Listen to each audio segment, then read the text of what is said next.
to the flag of the United States of America and to the republic for which it stands, one nation, under God, indivisible, with liberty and justice for all. Can we get a roll call, please? Mrs. Eisenhardt? Here. Mr. Hafner? Here. Mr. Hohenschel? Here. Mrs. Hume? Here. Mr. Reitauer? Here. Mr. Keith? Here. Mr. Stevens? Here. Mrs. Walliser? Here. Mr. Waring? Here. 9 present. Okay, thank you everyone for joining this evening. Sorry we were a couple minutes late. We had to do a executive session with the school board, and so we had to talk about personnel matters and business office issues. And so again, apologize for the delay for that. We do have our school board agenda in front of you. We have a couple recognitions this evening. The first one we'd like to start with, though, is a recognition and an obituary minute of one of our former employees who happened to be a coach. So I'll take a moment and just read this. Whereas the Board of Directors of the Brandywine Heights Area School District acknowledges the passing of a dear friend in education, Mr. Joe Stess, on January 9th, 2023. Whereas Joseph Stess served the district with dedication and excellence as a high school track and field coach, and from March 1st, 2021 through June 4th, 2021, and he was a longtime assistant football coach. And whereas Joseph Steff's dedication, devotion, and care he shared with all the students he impacted both on and off the field will long be remembered and appreciated. And whereas Joseph Stess served as a United States Marine Corps Staff Sergeant for 5 tours of duty, 4 of those in combat in Iraq and Afghanistan. And whereas his mark in his past is marked by a deep sense of loss to his family and friends in the district. And whereas the Brandywine Heights Area School Board would like to publicly recognize the extraordinary life and record of service of Joseph Stess, now therefore be it resolved that the school board of the Brandywine Heights Area School District officially honor Mr. Joseph Stess for his role in improving the lives of countless students and citizens through his contribution to education, public and military service, his family, and the community. And be it further resolved that a copy of this resolution be spread across the official minutes of the school district this 6th day of February 2023, with a copy sent to his bereaved family. We can just take a moment of silence, please, in remembrance of Mr. Stess.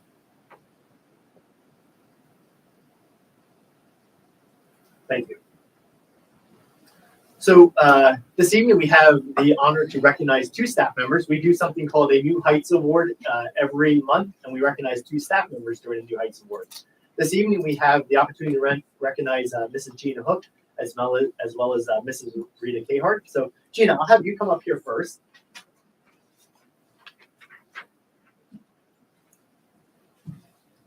Mr. Riggins will have you join. And so I'll just take a moment and read why Gina was recognized in the New Heights Award she received.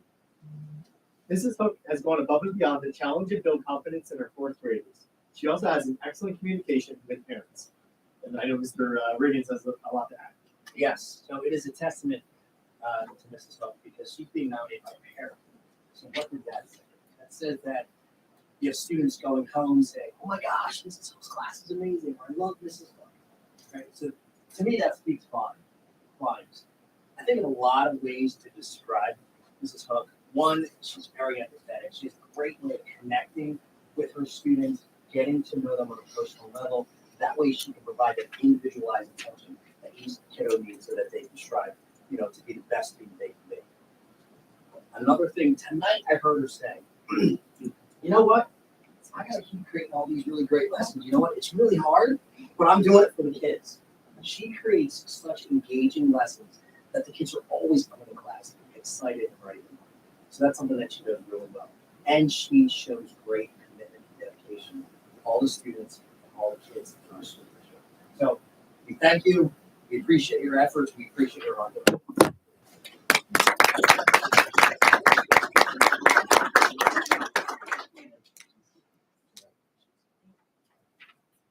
Next up, Rita. Come on up here, Rita Cahart. So Rita is one of our paraprofessionals, longtime paraprofessionals with us. She, I think, received the most New Heights Awards in 1 month than anyone has ever received. She received 7. Her entire team in 6th grade that she works with all nominated her. So I'm not going to read all 7, but I will read bits and pieces. Rita has been a fantastic partner to the 6th grade team for years. She shows nothing but patience and empathy for the students that she works with. She's a valuable asset to the district and is a wonderful person. She goes above and beyond. She is such a positive influence on her classroom. She is absolutely irreplaceable. When Mrs. Cahart is working with students, she treats them with complete respect and keeps calm, even when the students are difficult and testing their limits. Sometimes students and others look at Mrs. Cahart as a kind, caring, and dedicated member to our teaching team. Rita is a hardworking paraprofessional at Brandywine Heights Middle School. Rita rarely misses a day of work and is always willing to offer whatever she can. Rita has a positive relationship with students. They look for her for assistance and someone to talk to. In fact, many students in older grades still stop by to say hi to her. Rita has a strong understanding of what works with certain students. She continually is seeking strategies to help the students become successful in math. Mrs. Cahart treats the students with respect and a caring nature. My classroom cannot function successfully without her help. She is irreplaceable. And finally, Rita is a vital member of our team and is more than deserving of the New Heights Award. So, congratulations to you, Rita.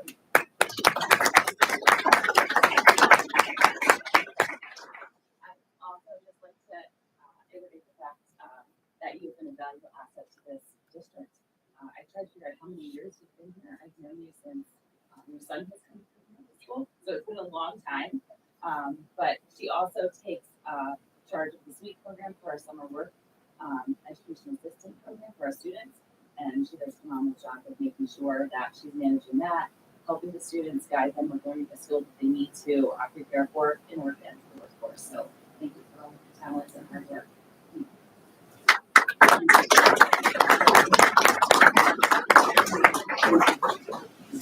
Two wonderful staff members, wonderful recognitions, and Rita's joined this evening with her husband as well, Mr. Cahart.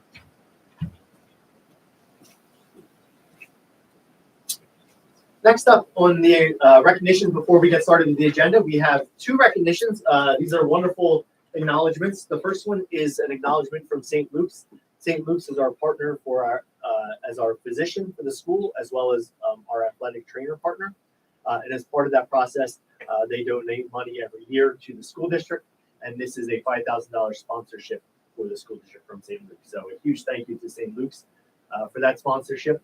And then secondly, this year we started a Brandywine Heights rifle team, and as part of that budget process, when we talked about that at the beginning, we talked about going out and getting donations from the community. I am proud to share that we had over $15,000 in donations to get the rifle team started this year. So a huge thank you to all those sponsors, from local gun clubs to companies to individual companies within the community, as well as broader companies like Cabela's and Tractor Supply, to just individuals that personally gave. So a huge thank you to all those on that list that contributed to help get that team started. Finally, we will turn it over to our student reps. Who's starting with, you want to start with the elementary or high school today? Elementary? All right, who's doing elementary? Tatiana, it's all yours. Kindergarten registration is open. As of January 31st, there are 27 students registered for next school year. On February 1st, the elementary school and intermediate school students partnered up for World Read Aloud Day. Pre-K and kindergarten read with 3rd grade, 2nd grade partnered with 5th grade, and 1st grade partnered with 4th grade. They prepared for this event by picking library books ahead of time and practicing reading them to share with their new partners. New friendships were formed. The elementary school is celebrating Kindness Week next week. They will have a Spirit Week with kindness activities for each day. On Friday, February 17th, high school students will lead an activity with the elementary school. They will read a book about kindness and have students trace their hands and write an act of kindness on the hand. They'll use that to make a colorful school-wide mural display in the cafeteria. In the intermediate school, February 1st was World Read Aloud Day. 4th graders visited 1st grade, 2nd graders visited 5th grade. The students had fun celebrating the power of reading and connecting with one another. PTC will be having a dining fundraiser on Wednesday, February 8th. They are doing a pop-up fundraiser with Takira Kamali located in West Reading. You can pre-order your meals through Tuesday, February 7th, and then pick them up on Wednesday, February 8th in the elementary school parking lot from 5:30 to 5:45 p.m. 4th and 5th grade classes will be having mini Valentine's Day celebrations. And finally, February is Random Acts of Kindness Week. They will be celebrating it all month long. It is a time for students to see all of the ways that we can become a positive influence in each other's lives. In the middle school, yearbook sales began today and will go until February 13th. Student Council has been making handmade blankets and dog beds and will donate them to Halfsville Pet Sanctuary. IS and MS will have a Super Bowl Spirit Day on February 10th. The 8th graders will be scheduling their 9th grade courses on February 9th. Midterm for the 3rd marking period is on February 15th. And the Spirit Week for IS and MS, Monday, February 13th is Jersey Day. Tuesday, Red and Pink Day. Wednesday, Wacky Tacky Day, dress in crazy mismatched colors. And on Thursday, February 16th, Color Wars. 4th grade wears blue, 5th grade wears black, 6th grade wears gray, 7th white, and 8th maroon. And then on Friday, February 17th, Pajama Pants Day.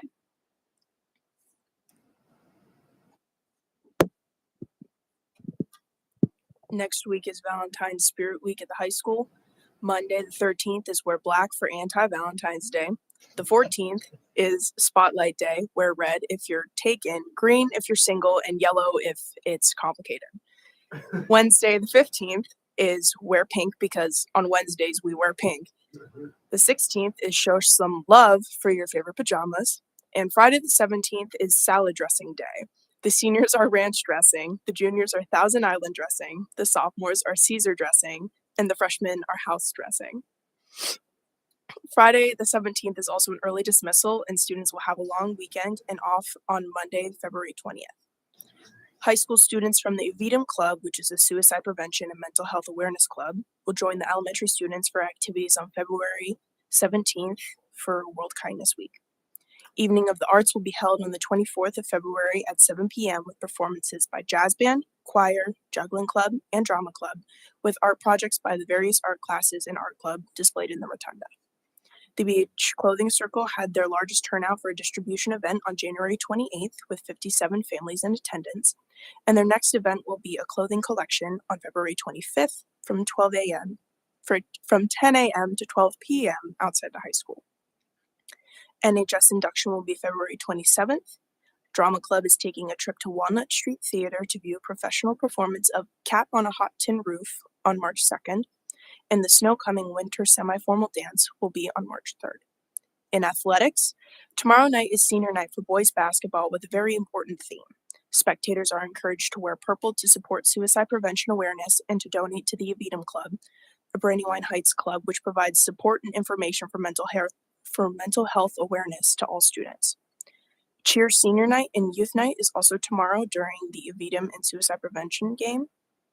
The student bocce team won the Students versus Teachers game today, and I quote, double golden bonus overtime, which was a term generously provided by Mr. Ginich. Girls basketball will definitely qualify for county playoffs and potentially for the district playoffs. Boys basketball qualifies for district playoffs. The boys wrestling team wrestles in sectionals next weekend at Central Dolphin East, and girls wrestling competes in the North Penn tournament Saturday the 11th, at the Penn Manor wrestling tournament Sunday the 19th, and at the regional tournament Sunday, March 5th. Thank you. Mr. Wagaman, I have just a quick follow-up question on the donation from St. Luke's, the $5,000 donation. Mr. Pottinger, has that been earmarked for a particular purpose that you could share? I actually am not sure what that purpose is. I will find out though. I believe something, I know it's something connected to athletics, but I'm not exactly sure. Sarah, do you know off the top of your head the earmark for the St. Luke's? Some of the money will be going to purchase a tent for all of our teams to use, specifically track and field, and any of our outdoor teams that travel for track for teams, some of their will be in the spring. And then the rest of the money, has not been.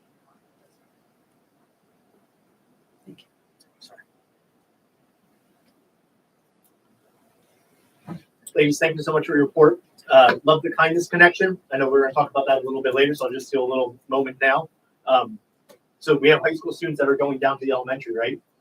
And they're going to make like a kindness tree with hands, and then make, I think what I understand, 2 of them, because then one's going to be carried up to the high school as well, if I'm not mistaken. So some exciting things there to connect the high school students with our elementary students and have it as we focus on the kindness this month as that theme. Great job. And then we also are recognizing and creating the clothing drive club tonight. So that'll be official then after tonight. Yep. Thank you for getting started. And good luck on the 25th.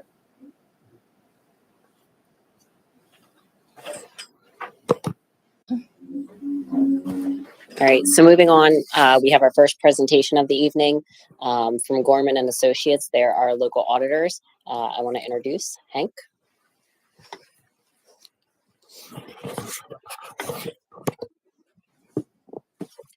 Thank you.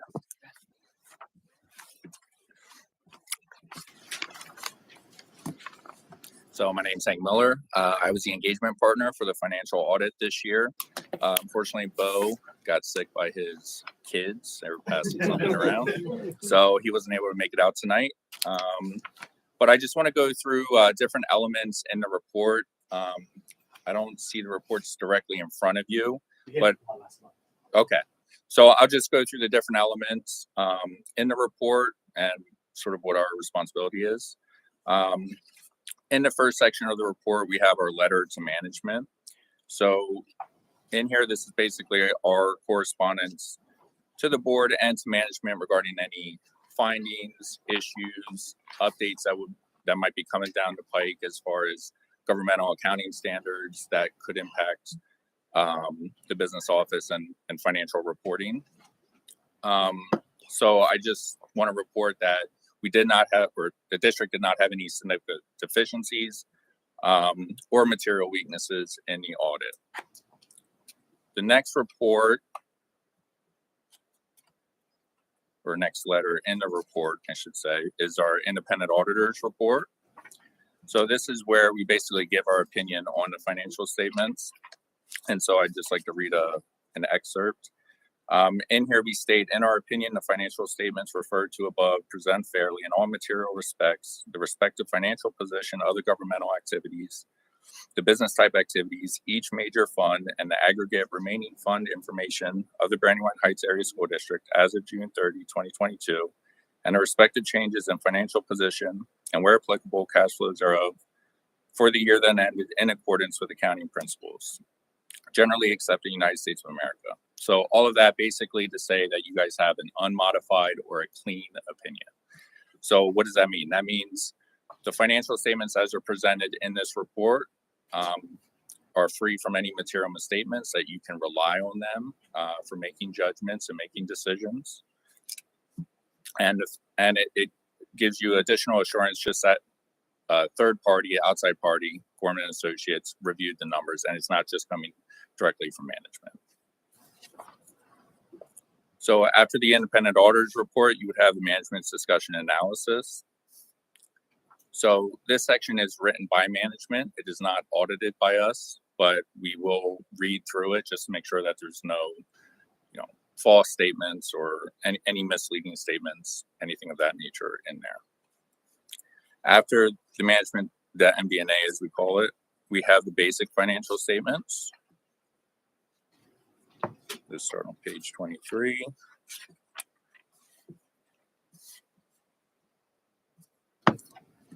Now, the one report I'll just mention briefly. It's at the very end of this section on page 35. We have the statement of revenues, expenditures, and changes in fund balance. This is a comparison of your budget versus your actual. In this report, you'll see there's 2 columns for the budget. You have your original budget and then the final budget after all the budgeted transfers for after the audit. And that's shown in comparison to the actual results for the year. And so for the general funds for 2022, you ended with a ending fund balance at June 30th, $10,380,738. So, and then the next section we have is the notes to the financial statements. This section is required by accounting standards, and this basically just gives a general description of the district's operations and governance. They also explain in more detail certain line items found in the financial statements and how they are derived. And hopefully this section will give you more insight beyond just the numbers. After the notes to the basic financial statements, we have the required supplemental information section. This just includes schedules for your pension and OPEB liabilities. And after those schedules, there are notes that correspond with those schedules as well. Then we have our supplemental information section. This is not required, but this is information that we like to provide that we think can be a little bit more useful. And basically just gives you more detailed reports of revenues and expenditures for each fund type. Again, along with a few other schedules that we think are relevant. The last section of the report is the single audit section. And this starts on page 106. Let's turn that quick. The very first schedule in this section is called the Schedule of Expenditures of Federal Awards. So because the district expended more than $750,000 in federal awards, you're required to have a compliance audit or a single audit. And basically what happens is we go through all the programs that the school current is operating, and through various set of criteria, we'll determine which programs need to be audited per federal guidelines. This year, we tested the Education Stabilization Fund, which is your ESSER and ARP funds. So we reviewed those grants to make sure that the school was in compliance in administering those funds.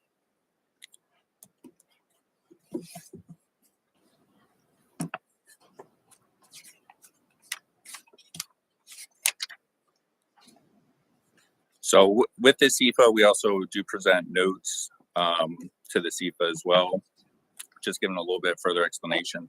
After that, we have our independent auditors report on internal control over financial reporting and on compliance and other matters based on the audit of the financial statements, performed in accordance with government auditing standards. So because you receive federal dollars, you're required to follow the rules of government auditing standards issued by the Comptroller General of the United States. Basically, we just look at internal control over financial reporting, compliance with applicable laws and other matters. We had no instances of non-compliance or anything to report in this section. And then also, I just want to mention that there were no findings as far as the single audit around the Education Stabilization Fund. And then, I did have a handout for you guys. Everyone should have the financial highlights, just 2 quick pages. So here basically just gave a real high level view of what happened for June 30, 2022 for the fiscal year. The first schedule you'll see is the general fund budget versus actual, just showing you in total revenues, expenditures, actual versus the final budget, and what the variance was.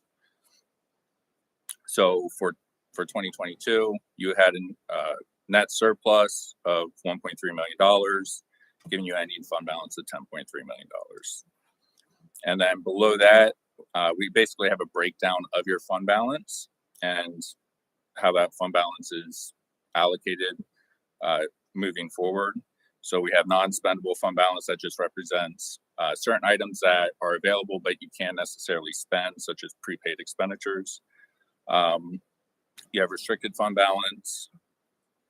The board had committed fund balance for PSERS rate stabilization, basically because retirement rates have been increasing dramatically over the years.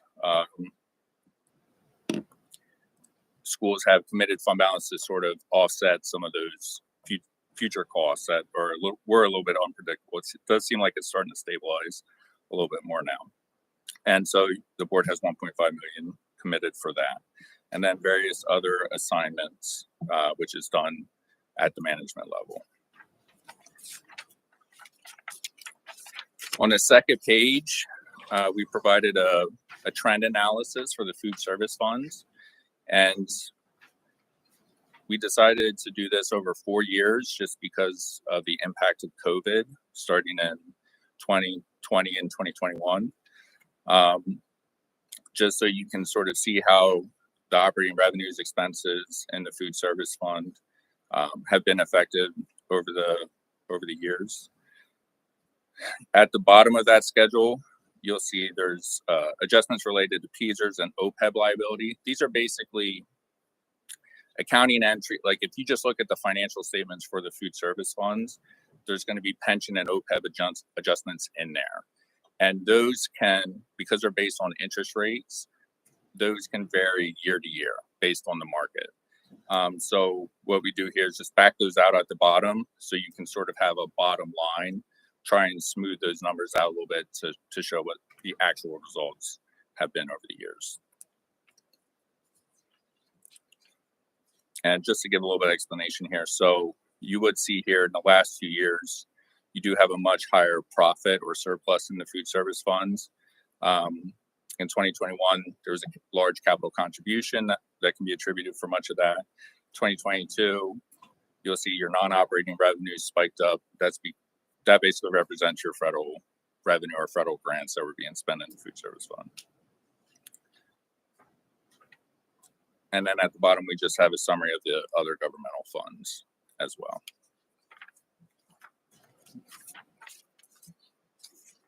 Any questions? What was the capital contribution of 169.8 in 2021? What was that from? What was the source? Usually what happens is the general fund will purchase an item that's to be used by the food service funds. I can't give you a specific, I can't tell you like, unless Nicole can.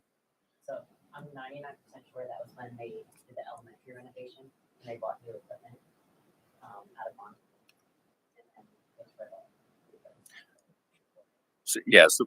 So what normally happens is because items purchased out of either a construction fund, capital projects fund, or capital reserve funds, it has to be, but it's for food service. What happens is you have to record that in the food service fund as a capital contribution. So. And then just to clarify, the non-operating revenue in 2021 and 2022, the big dollars, 700,000, 900,000, those are federal. Those are the subsidies, yeah. Subsidies. So the operating revenues would just reflect the money you're collecting just from charging the meals, and then any money you're receiving as far as subsidies is being reported in non-operating revenue. So because of COVID and all the additional changes that were going on in the food service programs, schools were receiving more money because of that. Or some schools might have taken, say, an ESSER grant and actually spent that out of the food service fund. So you can see an increase because of that. And those were one time. In other words, we cannot plan for those kind of significant infusions of cash to continue. For the ESSER grants, yes. Yep. If you remember last year, it was free lunch and free breakfast for all students, and that's the direct impact. Yeah. It was just whispering to Mike, if you look at the June 30, 2022 column versus the June 30, 2019, that's kind of your apples to apples or apples to oranges of fully operational without any disruption in the school year. And we did pretty good that year. We celebrated. We made about 25,000 that year. That was huge for us. And then you look at, we always said as long as we can break even, right? We broke even. Now you look at last year when it was the government subsidized and what that meant. Almost $300,000 net profit in that account. So. Okay. Thank you, Uncle Sam. The years we're not making it and had to subsidize very much. Yeah. Everyone good to go? Yep. Thank you very much. Hey, thanks for coming out tonight. Thanks for that Thank you. detailed explanation. It was perfect. Well, thank you.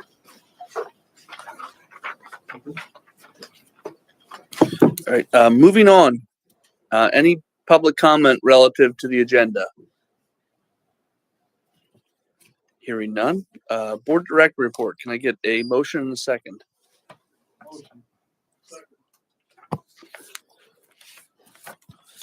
So a couple items under the Board of Directors report this evening. We have the accepting of the minutes from the last school board meeting on January 9th. Any corrections or adjustments that need to be made to those minutes? Okay, none being heard, we'll move on. The next item is the approval of second reading the policies, and we haven't received any updates or suggestions on those. So those will, if approved tonight, will stand and become permanent board policies for the school district. And then we have first reading policies. There's 4 of them this evening. A lot of them have to do with records, record retention, record destruction, electronic signatures. And then one that's in there is the use of live stream video. All of these are periodic reviews with some minor wording changes, really nothing too significant to report on these. Again, just some minor changes that are on there. Any questions on the policies? The only other thing I'd like to just share, I know there's 5 board members that it's the election terms are done this year. And so just wanted to share that the nomination petition, the document where you have to get the signatures, is now live and up on the website for the county, but you can't, so you can pull it off of there. Just make sure if you pull it off of there, you have to print it back to back. We printed it single and it actually states in the rules you have to print it back to back. And then the dates for that, you can start your first signature February 14th, and then they're due March 7th. So that's the information we were able to pull out. Just want to make that reminder this evening for those board members. Thank I'll you. turn it over to you, Mr. Weidman. All right, committee reports. Mrs. Hume, BCIU. Good evening, everybody. The BCIU Board of Directors met on Thursday, January 19th. I have a written report submitted, so I imagine everyone has had access to that. I did want to recognize that in honor of School Director Recognition Month in January, the BCIU presented its 6th annual Student Artwork Showcase. The theme was "What Makes My District Unique," and Mr. Cole Shook is the Brandywine Heights student whose artistry was featured. I have links in the written documentation for access. There's a video there that features all 18 school districts' students' artwork. So pretty neat stuff. Congratulations to those award winners. The other thing that I wanted to draw folks' attention to is on tonight's board meeting in the financial section, we're being asked to vote to approve what's called the mandated services budget at the BCIU. That's the piece that where the BCIU provides services to the school districts. For the past 7 years, they have not increased the amount that they request each school district to contribute. This moving forward this next year, they are asking for a 2.37% increase. As it relates to Brandywine, the impact is about $535 or so. Let me get that number. $524, sorry. So our total contribution in the forthcoming year that we're being asked to vote on is $22,609.43. 2 other just quick announcements. Maybe Mr. Wagaman and Mr. Pottinger, I don't know if you attended the annual board president and superintendent's workshop, but perhaps you'll speak about that. And then the Committee on Legislative Action, COLA, perhaps Mrs. Walliser in her committee report will be talking about that. That's coming up next on Tuesday, February 21st. And the next meeting of the BCIU Board of Directors will be scheduled for Thursday, Feb 16th. And that concludes my report, unless there's comments or questions. Thank you. Give me 1 second. I'm going to have to make a phone call here and add Mrs. Walliser. Her phone died out of, it ran out of power. I can fill the time quickly. I did want to comment since I made a remark about the BCIU's recognition of school board directors around the county. I did want to personally thank the elementary school students who, and thank you, Mrs. Kelly, for coordinating that, who last month prepared all the cards and notes and posters and flyers for all of us. They were charming and delightful, and they absolutely brought a smile to my face. I brought them home, and of course, my family was very interested in seeing what I brought home from the school board, and we had a nice, fun conversation and brought some joy. And they appreciated reading about how the young kids value what we as a board put in terms of hours and sacrifice. And so it certainly helped me on the home front to be able to share that. Thank you for that. And please pass our gratitude on to the youngsters. Thank you. Mr. Sheets, BCTC.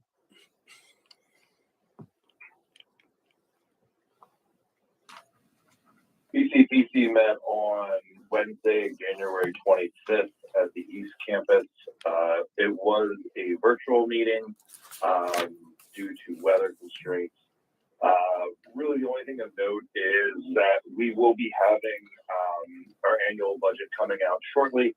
I believe, Mr. Potiger, that you should have already received a presentation on that. However, that will be coming to the full board either later this month or right at the beginning of March. Next meeting is going to be held on February 22nd at the West Campus. This concludes my report. Thank you. Berks Earned Income Tax Bureau Committee. Ms. Dogorko? Yeah, so I have nothing to report. The next meeting is March 30th. Thank you. COLA, Mrs. Walliser.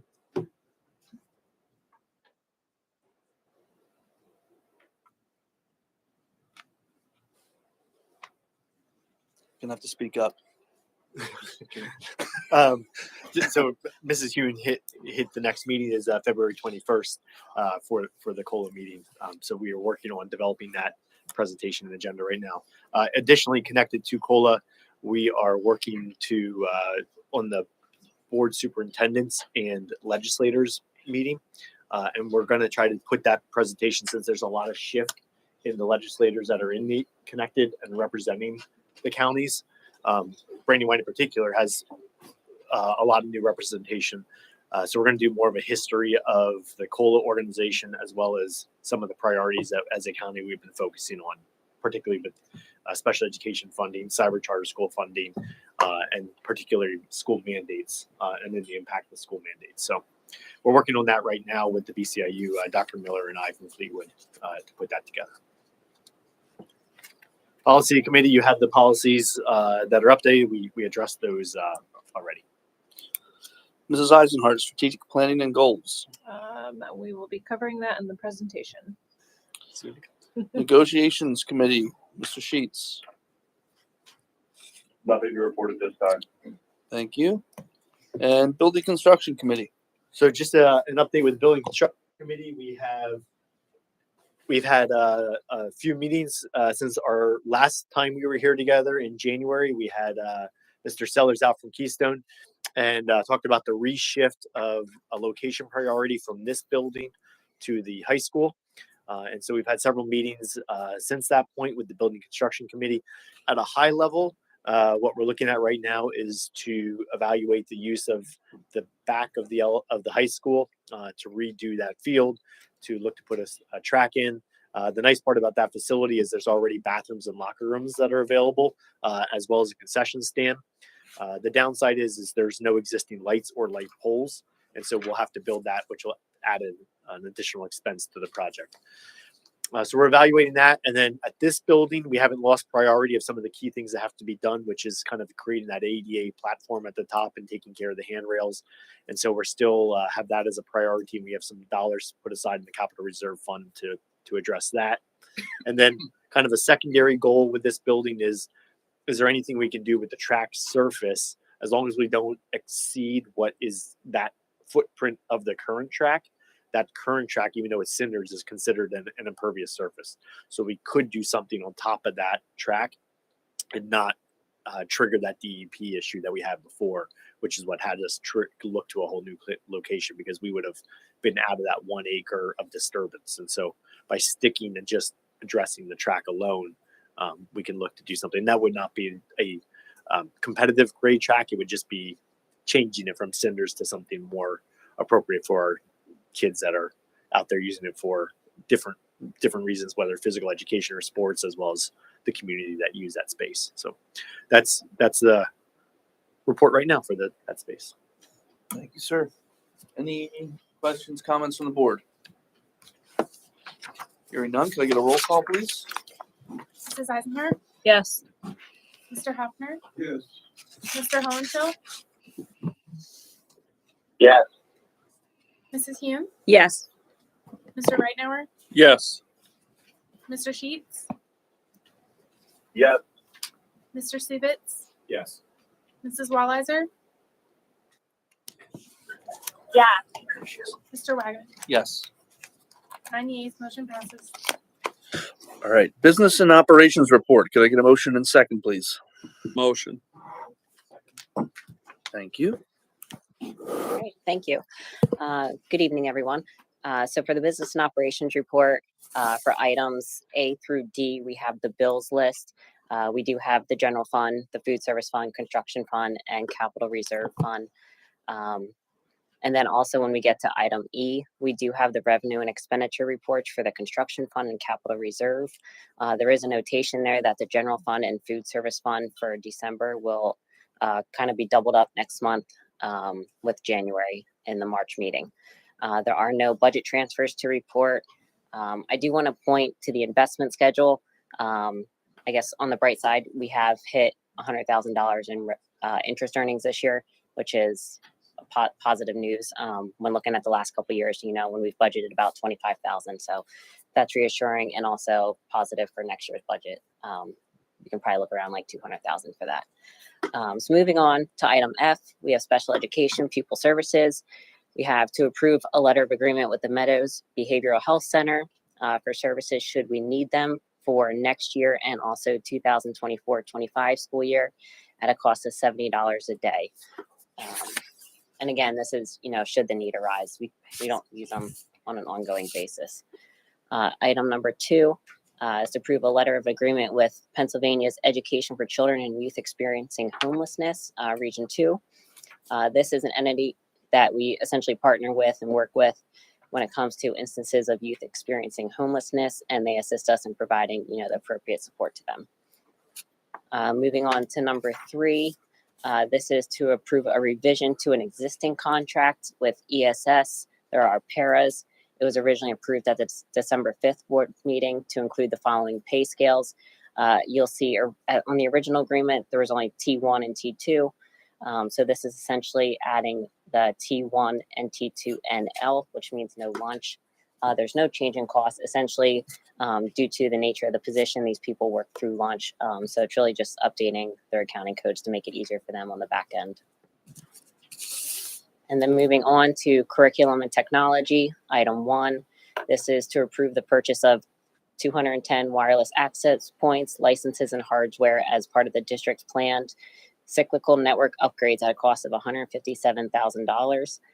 This is eligible for E-rate reimbursement. We are category 2, so we'll get about $52,000 reimbursed. So at the end of the day, our net cost will be about $105,000. Cool. If I'm not mistaken, I think that's like a 5-year cycle for E-rate. 5 years, yep. So moving on to facilities and maintenance, we have completed the punch list. We are closing out the ISMS project finally. So these are essentially all change order credits for Bracy as well as J.R. Reynolds. So items A, B, C, and D are credits due back from Bracy, essentially for work that was part of the scope of the project that was not completed. And then item E. Just before you step on, I'm sorry. Yep. Just to interject there, we'll provide an overview of the KCBA project and the whole change order, so you have a final outcome of that. At this point, all the punch list items are complete, and we're now moved into what they call the warranty phase. So we have a 1-year warranty for anything that would not work. So there's 1 or 2 items on the warranty list that we're already working with them, but pretty much the project is closed out at this point. All right, so then item E is the change order for JR Reynolds. Essentially, when we, bid out the project, there's an allowance section. We did not use all the allowances for the plumbing part, so we'll get that $11,000 in credit back. Then item I, as Ms. Hune mentioned earlier, we are asking you to approve the BCIU mandated services budget this evening. Our portion would be $22,609.43. That is a 2.37% increase. For some who may or may not know, basically the formula is based on our ADMs and aid ratios. That's how that's calculated. And then reference to the presentation earlier this evening, we are asking you to accept the 21-22 single audit report as prepared by Gorman and Associates. And then last but not least, this is in reference to the purchase of the land from East Penn Manufacturing. We're asking you to approve this second amendment to the original agreement of sale. This is the 18.9 acres beside the high school. Essentially, there's no changes to the sales agreement itself. We're simply extending the deadline from March 1st to May 30th as we'll be closing this month. So that's what that is. So any questions? All right, Thank you. hearing no questions, could I get a roll call, please? Mr. Wagner, Oh, I okay. think we need, well, I'll ask it. Do we need to do the BCIU mandated services budget as a separate line item so that each individual board member's vote is tallied on that particular item, or no? Can we group like we always do? It's supposed to be a roll call. I think, yeah, Yeah, it's We did on the- here as a roll call. it appears their form requests that anyway. I don't know if it's required, but I guess what I'd like to do, if it's okay with everybody, is separate that and just so that we can do an individual roll call on that one line item. So then we'll need an amended motion. Okay with that? Amending your motion to vote on item I separately. Okay with that? Okay. So just to clarify, the first vote will be for everything in the agenda on business section, not including I. And then we'll do a second vote, and that'll just be for item I. Okay? All right, roll call for all items except for I. Mr. Hoffner? Yes. Mr. Hohenschel? Yeah. Mrs. Hume? Yes. Mr. Reitnauer? Yes. Mr. Sheets? Yes. Mr. Stubitz? Yes. Mrs. Walliser? Yeah. Mrs. Eisenhardt? Yes. Mr. Wagner? Yes. 9 yeas, motion passes. All right, roll call for letter I, please. Mr. Hohenschel?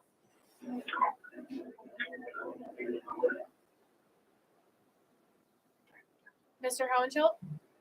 Yeah. Yes. Mrs. Hume? Yes. Mr. Reitnauer? Yes. Mr. Sheets? Yes. Mr. Stubitz? Yes. Mrs. Walliser? Yeah. Mrs. Eisenhardt? Yes. Mr. Hoffman? Yes. Mr. Wagner? Yes. 9 yeas, motion passes. Thank you. All right, superintendent's report. Can I get a motion and a second, please? Motion. Second. All right, the floor is yours, Mr. Pottinger. Okay, so a couple items under the superintendent report. We have the mid-year goals and mid-year data review. If you don't mind, what I think I'll do is I'll go through all the items and we'll go back to the goals. Is that okay? We can kind of knock out the items. So under the superintendent report and the items, item A is for myself to attend the Pennsylvania Rural and Small Schools Conference. That is April 26th to 28th. That's the conference and the board that I am part of. So I'd ask if you wouldn't mind supporting me on that, I'd greatly appreciate that.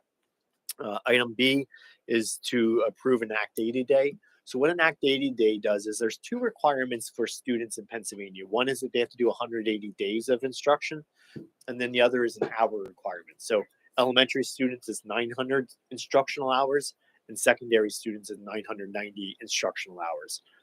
What an Act 80 day does is it allows you to waive the 180-day requirement. You still have to hit the 990 hours, but you can do that in less days. And so our graduating seniors this year, we use Kutztown University as our host for graduation, and they have opened up the facility for us on the Wednesday, May 31st. But the students' last day is Thursday, June 1st. And so we'd use this Act 80 day for that Thursday, the last day for all students. So all students would be going to school K to 11 on Thursday, but our seniors would not. And so this Act 80 day would basically make up that day on that Thursday. Does that make sense? Okay, so that's what that item is, B, and we need board approval on that before we can officially apply to the state for that Act 80 day. And then we have a couple curricular items, and then 2 clubs. I'll skip over those. I'm going to come back to those. 2 clubs we have. You heard some of the students talking about this. Is a new club at the high school. It's a VDM club.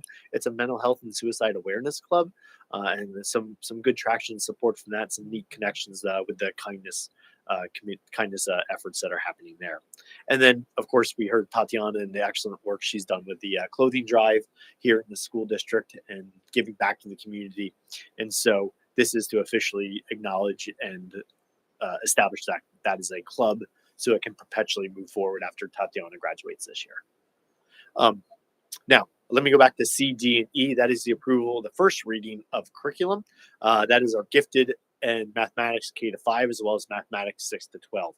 So just as a summary, as Mr. Farina steps up here, this is, we have a 6-year cyclic curriculum cycle. Math is on our curriculum cycle process now. Mr. Farina is not officially back, but officially back from paternity leave. They're happy new parents of a young little boy. And so he came in, he's really done a lot of effort to put this curriculum in place this year. This is the first curriculum he has overseen in terms of the curriculum writing process.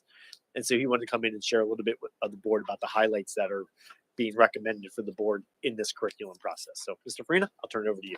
It's nice to speak to adults over the age of 8 and 3 weeks. So thank you again for giving me this opportunity. And I would be remiss without thanking Mrs. Kircher for all the work she did in this role previously, because the math and gifted curriculum rewrite began under her watch in about January, February of last year. So this is a full year process to go through all of our curriculum. And Mrs. Kircher did a tremendous job getting this rolling. So it came in halfway to something that was already taking great strides. So we are looking at our gifted curriculum from K to 12 and our mathematics curriculum K to 12. And again, this isn't looking at individual resources or anything from a resource standpoint as far as textbooks. This is what we're going to be teaching. When we look at, I want to highlight not mainly, but first gifted, because I think gifted is a very interesting piece because we have new gifted staff throughout the district. One of the big highlights when you look at K-5 is in 4th grade. Our 4th grade gifted students are doing a civics project.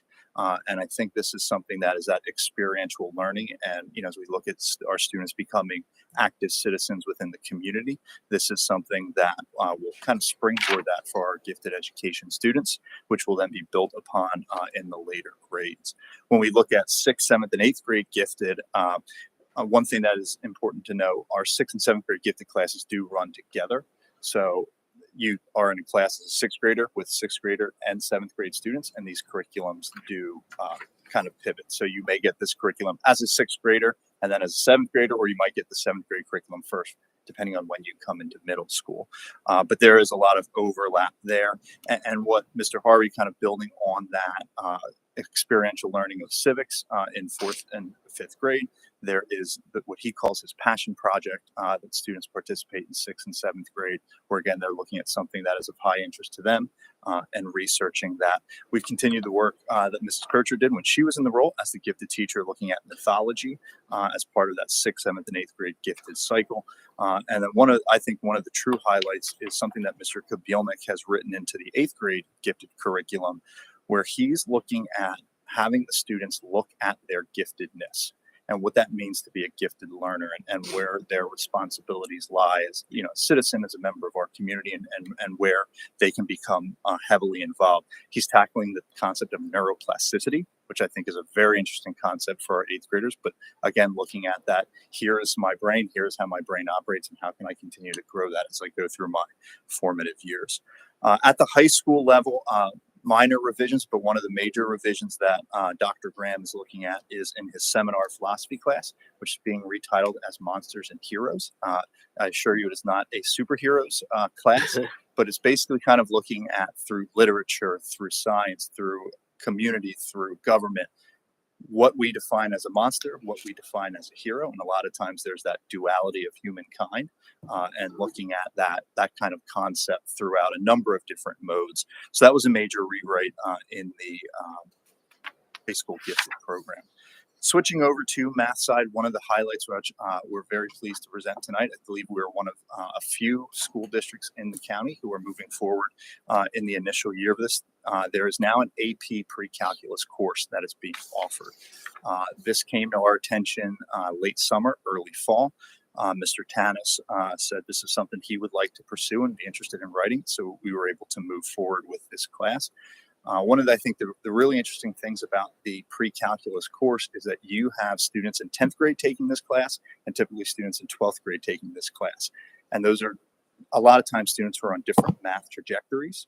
This, by offering the AP, one, it offers another AP course, but at the same time allows that to really look at students who are taking this course more out of interest in math versus students who want that AP experience and to push their math skills at a higher level. We typically schedule 2 sections of this per year.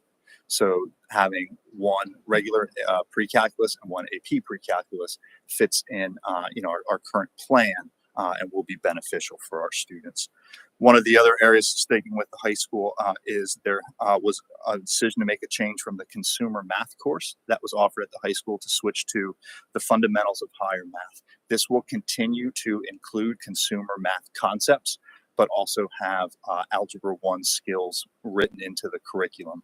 This would then be a course that students who would take Algebra 1 may not have been successful on the Keystone could take this class prior to Algebra 2, get some of that Algebra 1 remediation prior to retaking the Keystone, as well as those consumer math skills. And at the middle level, a rewrite of the accelerated 6th and 7th grade classes to ensure that the students who will be taking Algebra 1 as a 7th grader and an 8th grader are receiving not only those algebra skills, but the grade level content as well. So when you look at a student taking Algebra 1 in 7th grade, in 6th grade, we want to prepare them for pre-algebra skills, but also make sure they have that solid foundation in 6th grade math. Something that has always been in place, but just a rewrite of that curriculum to ensure that all of the standards are hit. So again, obviously not going through all of the curriculums, but those are some of the highlights and changes that we've seen from previous curriculums that I've gone through. I can answer any questions that anyone may have. What'd you name the baby? Owen Robert. Thank you. So that's an easy one. I can handle that. And you are you that late? Thanks, Rob.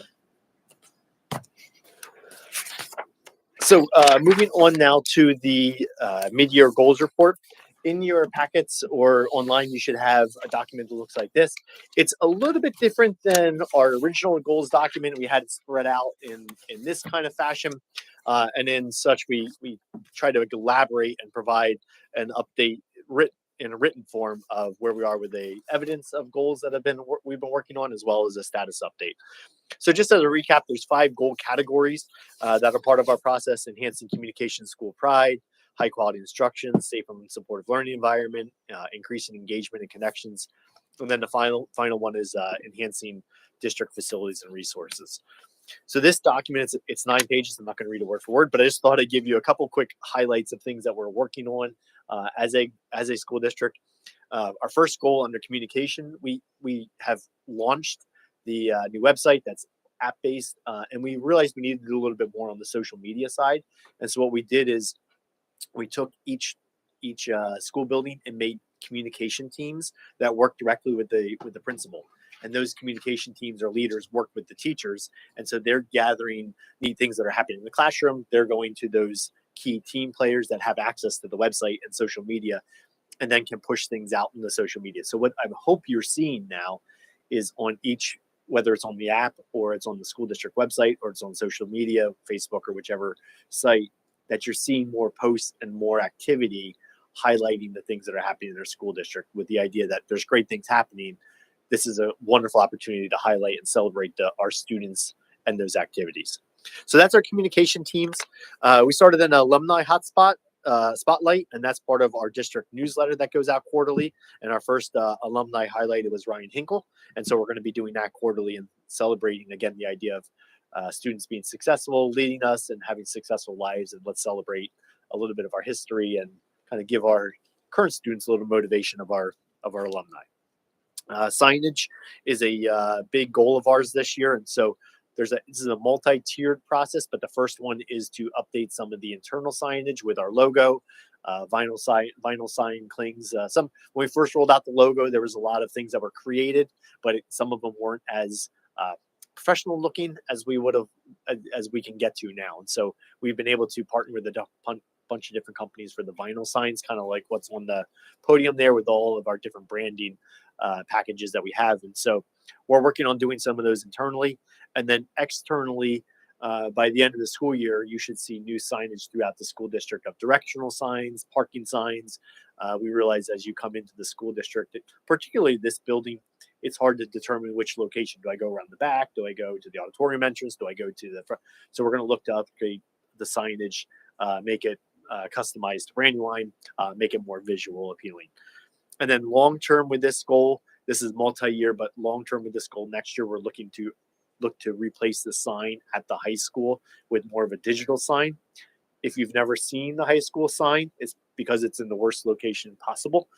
It's in this weird, like at the second entrance, and you can't really see it. So we're hoping to more make that prominent for students, for the community driving by. And then the year following that, we're looking to do some digital signage out front here as well. Those are connected to the more long-range capital plans, but that's our signage initiative there. Connected with that is Profile of a Learner, and that has been a big initiative for us. It started with our strategic planning process last spring, even winter, continue through. And so Profile of a Learner captures three things. What do we want a student to do academically? What are our academic expectations? What are our interests that students have, whether that's internships or it's extracurriculars or it's the arts or it's athletics? And then the third thing is, what are those skills students need to be able to be successful? And that has taken on many terms, many manners in which that's presented over the course of years, but it's now classified as a profile of a graduate, or we're calling it a profile of a learner. And so a lot of work with the stakeholders has been done on that. We, as an admin team, have went through some conferences on this, and just starting now to focus on that skills process. We're working with the BCIU right now to market that, to get that out to the community so they understand what we are trying to do, and develop these three core tiers so that we can prepare our students to be successful, whether post-secondary education or heading into the workforce. So more to come on that, but some good work happening already this year on that one. And then we have character traits, and we've talked about those, touched upon that with the kindness tree, and really neat to see our high school students working with our elementary and reciprocating that up to the high school with two of the kindness trees going up there. Last month was cooperation. So again, just neat to see a K-12 continuum of focusing on these character traits. And obviously what something looks like at the elementary school looks a lot different at the high school, but just neat to see character as an important aspect of our culture. So those are the key things that are happening under communication goal. Again, a lot more in there. I'm trying to just hit some highlights. High quality instruction. So key things here, and I'm just going to briefly talk on this because we're going to talk a little bit more in data pieces here in a second.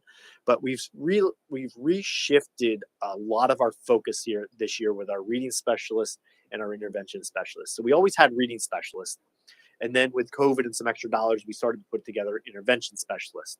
Those focus on reading as well as math intervention. In conjunction with that, we started developing an MTSS model, which essentially is a tiered support system for students if they're struggling. There's 3 tiers. One is more the classroom-based supports. The second one is more intervention specialists or reading specialists working with kids. And then the third one is really intense, and that's one-on-one with the goal of getting the student back up, getting what they need, and kind of bolstering them up so they can get right back into the regular curriculum. A lot of work is done on that. We've put together a universal screener. And so what that allows us to do is, in the past, we've always had reading specialists and they've been really good at working with students. Now we're shifting that, and this universal screener is giving us skills that the students are having that are struggling with. Before it was more classroom based. What am I seeing as a teacher that the student is struggling with? Can you help this student because they're falling behind? Now it's targeting specific skills, what those skills are missing, and it's universal. All kindergarten students all the way through 12th grade use this benchmark assessment, and then we can strategize, use that data, share those data points with the classroom teachers or the interventionist, and then pinpoint groups of students that are focused on a specific skill, give them that instruction, and get them back into the classroom as soon as possible. So a different model, and we're seeing some really good results from that we'll share in a second. But in connection to why we're able to do that primarily at the secondary level is a lot of these other goals. We extended the length of the day at the high school and the middle school. It allows to put a win period in place at the high school, an extra 30 minutes where we can focus the instruction for the students. And then we also put in retesting policies, late work policies, and extra credit policies, all with the idea, particularly with the retesting, that we want students to learn the content, and that's the most important thing. So if a student doesn't do well, they have the opportunity to show that and prove that they have been able to do some kind of task to relearn the knowledge, and then retake the assessment, the test, or some other kind of project-based assessment with the teacher. So that has gone really well. Admittedly, a little bit of pushback of we're being too lenient. Why do students get a second chance? But I will reiterate, the whole goal of that retesting policy is to make sure students have the opportunity to learn the knowledge. That's what it's all about.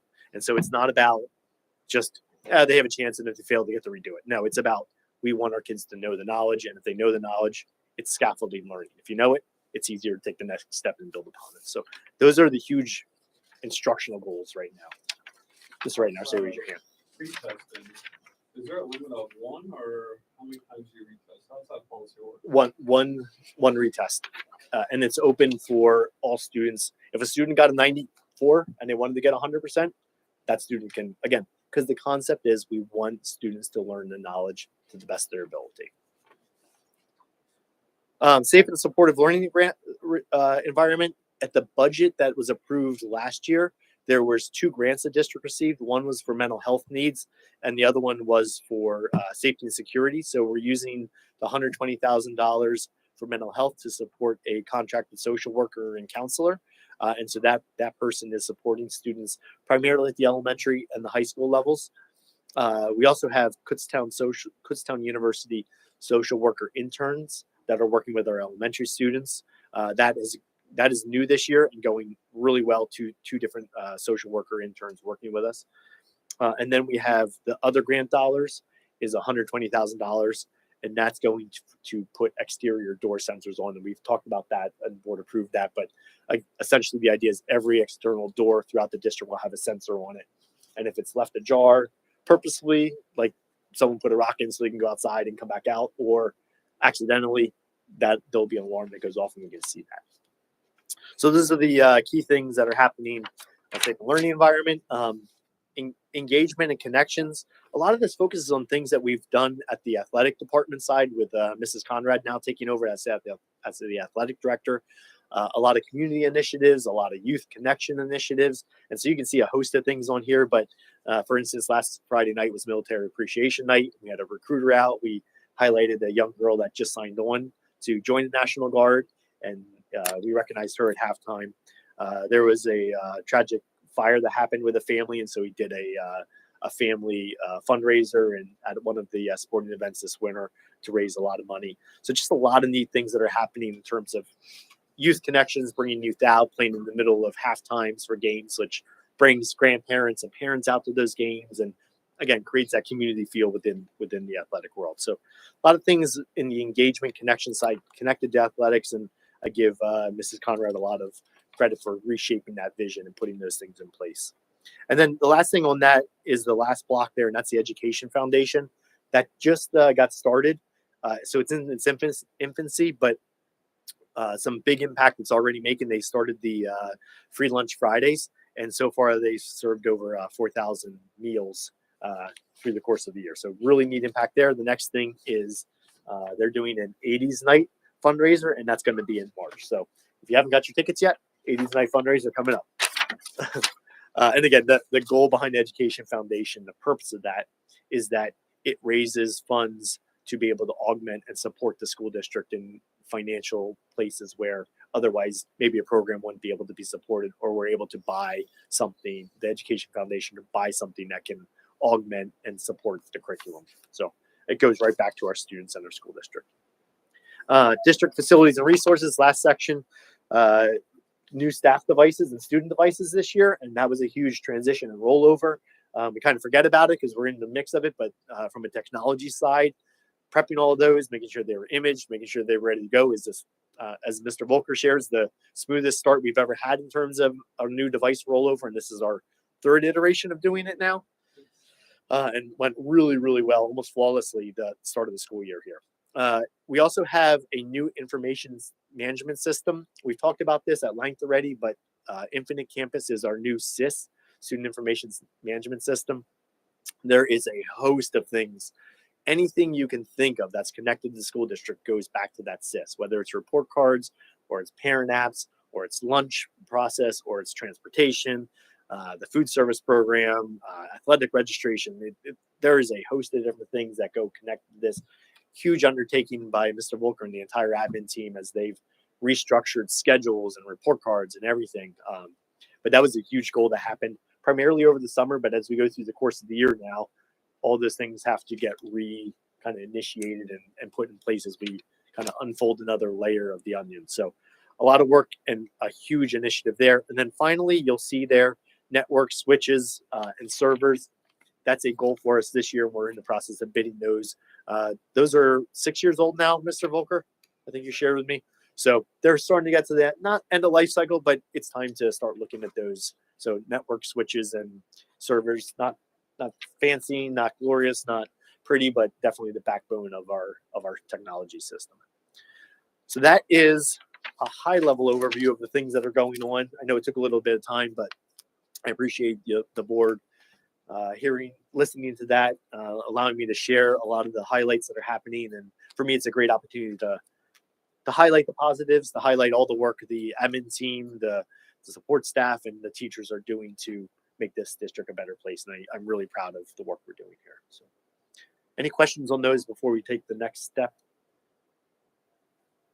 Okay, so I'm going to switch gears a little bit. I'm going to ask Carly and the principals to come up. We put together just a couple slides here, but it's the mid-year data review. And what we'd like to do is just as part of our universal screener process I talked about, that MTSS piece and our reading interventionist, reading specialist and our interventionist, we also started doing data meetings. And we started that a couple years ago, but really reinvigorated that this year and kind of remarketed that with our principals. So they come and meet with, as an admin team, Carly, Tom, Rob, and myself. And each principal presents about their data, particularly with that universal screener that we've been talking about. And so what we'd like to share with you, now, each principal had about 100 to 150 slides. So we're not going to do 100 to 150 slides in about 3-hour meetings. So what we will do, though, is just present a few slides. These are really high level. It's obviously taking a summary of the summary of the summary, but just to make it kind of relevant so you understand what we're talking about here in terms of data and some of the results we're seeing with our benchmark data and the efforts of our teachers and intervention specialists and reading specialists, the things that are happening. So the format this evening will be Carly's going to MC a little bit. The principals are going to talk a little bit about high level things that are happening in their building and the positives. Carly will go through the data, and then the principals will wrap up with some of the next steps they're going to be working on. So I'll turn it over to you, Carly. All right, good evening. Mr. Pottinger gave us a great introduction and kind of a overview of that this is a very high level presentation. At our building level teams, we look at every single grade level. We look at every teacher's classroom. We look at their different sections of classes that they might have, even drill down into the specific student level of how is that student growing, what skills does that student need. For this purpose of the presentation, we're going to look more so at the building level. So it will be high level, but please know that that is something that we do not just with our teachers, for the students that are in their classrooms, but also at our building level and our admin level as well. So this is our just kind of overview and agenda of this presentation. We're going to go through a high level of our instructional goals and then the same structure for each of our buildings. These instructional goals are the same ones that Mr. Pottinger just went over on that instructional goals sheet for our mid-year goals. Our most important driving force behind this is that K through 12 intervention MTSS model that we've implemented this year.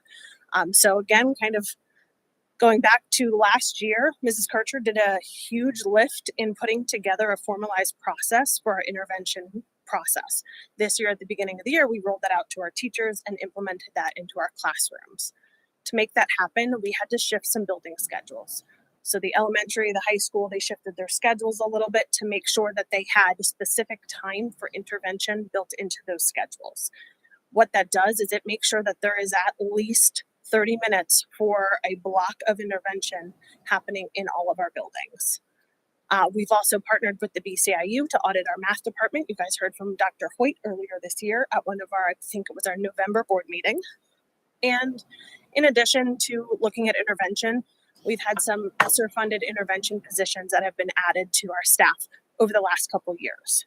We've purchased intervention resources to make sure that we have top-of-the-line research-based intervention programs. And we have also standardized our grading practices, as Mr. Pottinger highlighted with our retesting, our late work, and extra credit policies. We're also currently investigating homework practices across the district.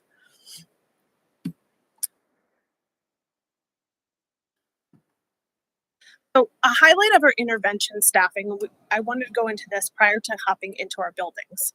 It looks a little bit different. Obviously at the elementary, we want to close those gaps before they get older. So our focus on intervention really is at that K through 3 building to make sure that when they're younger, they're sponges. So if we can close those gaps and those instructional pieces that they might be lacking at those younger ages, the more beneficial it's going to be. And hopefully we don't need as many interventions then as they're getting older. So at the elementary, we have 5.5 interventionists. One of those is ESSER funded. The ISMS, we have 3 interventionists, and 2 of those are ESSER funded, 1 for each building. And at the high school, we have 1 interventionist that is ESSER funded, and that kind of gives a breakdown of how they are split between ELA and math. Just a note at the bottom, those ESSER funds right now are projected to end at the end of the 23-24 school year. So just something to note and keep in mind. So for this presentation, Ms. Pottinger said, I'm going to partner with our principals. Even though it is a district level K through 12 intervention model, this is really something that, yes, we have a hand in, but this is happening in our buildings on the ground with our teachers, and our principals are guiding that, and they are the players to make sure that this is happening in their buildings, in their classrooms that are going on day to day. So, Ms. Kelly. So we talk a lot about the adults that have to that support the MTSS model, all the interventionists, but our students are really at elementary who I want to celebrate here. They've transitioned fantastic into our MTSS model, rolling with the new programs that we have, and really showing what they're learning through our data. So I was excited to share that with our administration team. As Mr. Pottinger and Ms. Swarman suggested, we already shifted to the MTSS model. We've always had a system of support safety net for our students. We called it SAT previously. So for those of you that had students that went through, if they ever went through SAT, very similar. This is just more formalized, where we can very specifically say what tiered level they're on and what programs they're receiving and really track their growth that way. So this was really interesting to see as we analyze the data from beginning of the year to mid-year, how we're seeing great success already. We added 30 minutes of intervention blocks to both reading and math. And what that means in the classroom is during that 30 minutes when students may be pulled to see an interventionist for reading or math, there's no whole group instruction happening at that time. Each teacher is working in small groups, working on the specific skills that each child needs, whether it's enriching or remediating. There's nothing new occurring, so those students that are pulled out of instruction aren't missing anything and feeling like they need to catch up even more. So that's something that's been really beneficial. We've had that before in reading, but it was loose based on the teacher. Like sometimes they'll just catch them up later, but it's something that's very strict this year with the new schedule. It was a great time to roll it out. This is a non-negotiable time during target time. You're targeting skills and reviewing the data with the teachers. They definitely see the benefit of that. And I review the data with the teachers individually. One of our reading interventionists, Jen Snyder, who was recognized last month, she's really helped this year analyze the data with me together, and we sit together and meet with each teacher and talk about the universal screeners, the FastBridge data, what we see, what trends do we see, provide instructional recommendations, help them with grouping, and there's just a great dialogue of what's happening, not just with the universal screeners, but what are you seeing in your classroom? How are the intervention programs that we have supporting what you're doing in the classroom? What kinds of things can we buddy up of what we see are successful, or what do we need to problem solve or troubleshoot of what they're seeing isn't working? At this point, we've had 3 individual meetings with every teacher, so 3 sets of meetings, I should say. Our next set of meeting will be in March, reviewing where they're at to see how we want to close out the end of the year based on their universal screener. So that's been really beneficial. Something new this year, we do have a math interventionist position. We've always focused on the reading piece of it, but one of our interventionists is focusing on math this year, and we're seeing great success with that. And also our new research-based intervention programs for both reading and math. We have new programs that are systematic, and really the research base speaks for itself. It's proven to work, and we're already seeing the success of that. So there's a lot at the elementary to be proud of, a lot of shifts, and the kids have rolled with all of it along with our teachers too. Thank you. So looking ahead a little bit at the high level data, starting with math at the elementary school, K1 actually takes a different assessment since those learners do best sharing their knowledge on a one-to-one basis. The reading and math assessments are actually done one-to-one with their classroom teachers or an interventionist. So this assessment shows how our kindergarten and first grade students growing in math. Our overall goal is to get those high-risk group to shrink a little bit, so we have less high-risk kids, and see those students grow into either that some risk or that low risk category. So this kindergarten math data is exactly what we want to see. That high risk is shrinking, some risk kind of stayed the same, but we were still growing in that low risk category, which is exactly what we want to see. So great data to look at for K1 for math. And just also to interject briefly, again, keep in mind that this data that we're sharing is at the macro level. When we take a look at a more granular level, we see there's actually a significant difference between kindergarten and first grade. And we're able to drill down and have those individual conversations with the teachers that are having a lot of success and those that need additional growth. We're just being fully transparent with this macro level data with everybody, because I think it does still tell the story. But just keep that in mind that we're able to get down a lot more. And then looking at second and third grade for math, the assessment from second through 12th grade breaks it into 2 categories. One, their math fluency, which is their computation and their facts, and their math application, which is their broad math skills. How are they applying their knowledge into problem solving, geometry, data analysis, many different categories in math. So same thing with our trends. We're looking for that high risk to shrink, which we're seeing in both the computation fluency and that application. In computation, we're even seeing our sum risk drop, and we've really seen a big gain in that low risk. Our hope then, especially with that computation, is that you see that change then impact their math application. The quicker they are with their math fluency, their number sense, the better they're going to be able to apply that into their math application. And we see that same following trend in the math application for second and third grade. Something to note about the third grade class, they are projected to do fantastic on PSSAs. So Miss Kelly has been pumping them up and their teachers.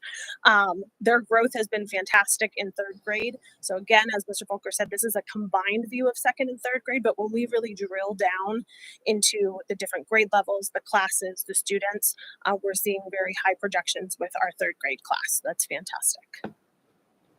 I have a quick question, and maybe it's just my ability to process the data in the format it's presented, but so what we're looking for is high risk to shrink as the student moves out of high risk. Is it reasonable to expect them to traverse those 4 buckets to some risk and then move from some risk to low risk and then to advanced? That would be the goal, yes. So our high risk kiddos are the students that are flagged for the needing the most intervention. So as we provide that intervention and we fill those gaps, we hope that to see that maybe they go to, okay, now they're only displaying some risk. So not as big of a gap, still a gap, and that we're still addressing with interventions.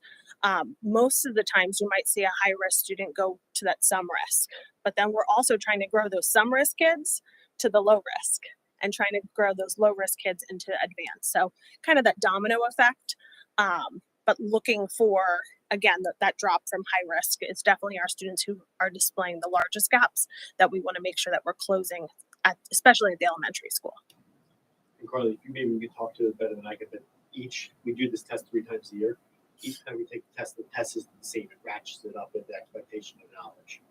So as you see the groups moving, that means they're moving at a pace that's similar to what the test is expecting. But if they're moving out of that group, that means they'll be moving their knowledge base even more. Does that make sense?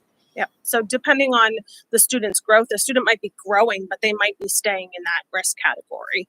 That just means that they didn't grow enough to get to that next category. What we really look for is student growth. So if a student is growing, no matter the rate, we celebrate that win. We look at ways that how can we make them grow a little bit more to see if they can jump categories. But really, we're looking for consistent and continued growth with our students. Anytime that we see regression, those are specific student conversations and teacher conversations that we're having to see, do they have the right intervention? Is there anything else that we can do to provide those supports for them? So we want high risk categories to shrink. So larger in the high risk domain, more maroon, shrinking to less gray. Yes. Okay. And then as we see more and more gray on low risk and advanced, then that is to a reasonable expectation that will translate to better performance on these standardized tests. Yes. Okay. I looked at this data myself alone, and I had, you all said it was great growth and improvement, and I'm looking at it going, I don't see that at all. So it's very helpful to have the explanation go with the data. So thank you. Absolutely. So looking at our reading data, specifically still at the elementary, our kindergarten and first grade, again, this is a combined group of K and 1. When we look at, again, we want that high risk to drop a little bit. When we combine these 2 grade levels, we're not seeing that with our high risk. However, we saw that with our some risk. And they're kind of moving up to that low risk, which is good. When we break this down a little bit further at the building level, we have a unique population in our first grade class. So our kindergarten growth models that drop in high risk and that rise in some risk and low risk. But our first grade class, we are seeing a little bit of a unique population. I'll let Ms. Kelly kind of jump in there for that one. So our current first grade cohort came up as red flags of what's happening here. That beginning of year benchmark, lots of red. It gets flagged as red in our system because it's showing high risk. And when we looked at, you'll see it in the enrollment report. If you look at that population of students, they are at 42% plus a little for free and reduced. And we know that there is a correlation for those that are low SES to struggle a bit more in school. So if this was separated, kindergarten would be on the perfect trajectory, and first grade, not to our surprise, they're not making the gains as quickly as we would anticipate, but we're still seeing the growth. They're just not jumping the category. So it kind of, the K1 combined kind of skews what we see individually. We are seeing growth, but one of the things that was pointed out before, as we reach mid-year for the mid-year benchmarking, the skills that our first grade students are expected to know also increases. And they're still playing a little bit of catch up, and that knowledge base is already increasing. They're showing that they're not getting to the next level category because they're still catching up from the first one, but they're growing, just not at the rate that we want. So in our next steps, I'll talk about what we're going to do to address that. And we're seeing success with the intervention and programs. We just need to amp up that rate. How much of that could be contributed to the COVID period of time? It could. So COVID is still a question mark because we're seeing, at least I feel like with our last year's elementary students, third grade, they performed very well in reading and math, number one in the county, our current third grade or current fourth grade now to fourth grade. So where you would think that there would be a gap there, their scores were in line and typical with pre-COVID scores. And when we're looking at trends here, I'm not seeing a direct correlation to that we can blame necessarily on COVID just yet. There's still some skill deficits or things that were like, maybe when I think about phonics or speech, some of those mask issues as they get to the older grade levels, that could be a gap with some of the pieces of the foundational skills. But with our current first grade group, I don't have the answers yet. We're still working that through. I don't believe that it's necessarily COVID, but it can go back to what was their pre-K experience like prior to coming into kindergarten. Did they have any of that exposure, readiness skills for school? Would I be just crazy in thinking that the third and fourth graders sort of were already got a head start being in first and second grade and not coming along with COVID, and kindergarten, first grade, maybe second grade, they have a little bit of deficit? I think as it's tough as a whole, because I'm talking to the admin team. I know I'm tough with this because I start looking at individual students and I think like, no, this didn't affect these kids. So to talk about it as a whole, it's really hard to generalize that. And I think COVID or not, we still are focusing on what we have and how we're going to move forward from that.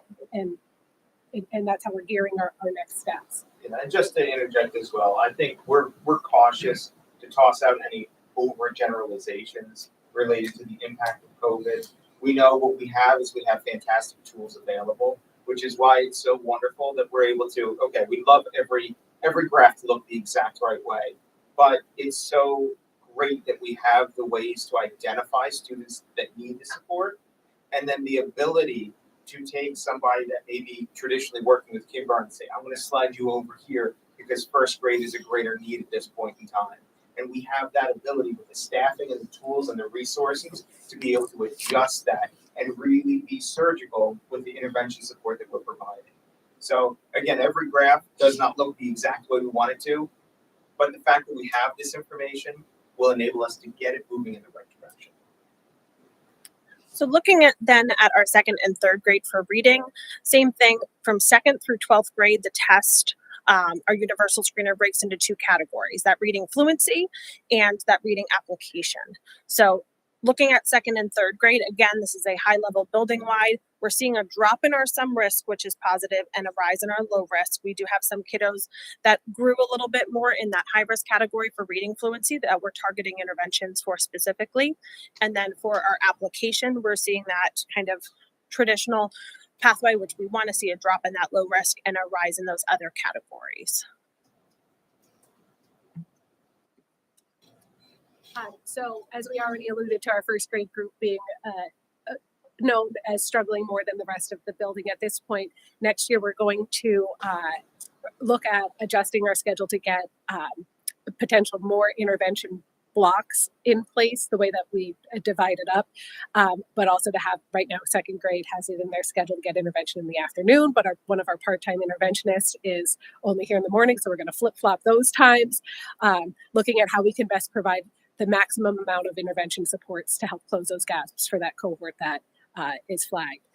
We're also looking at special education interventions and supports. So once they move out of our tier 3 supports that we see aren't successful as we would hope, if they end up qualifying for special education, what programming do we have in place? If our research-based intervention programs aren't showing successful, what special ed programs can we hope to close those gaps that we haven't been able to meet within the MTSS model.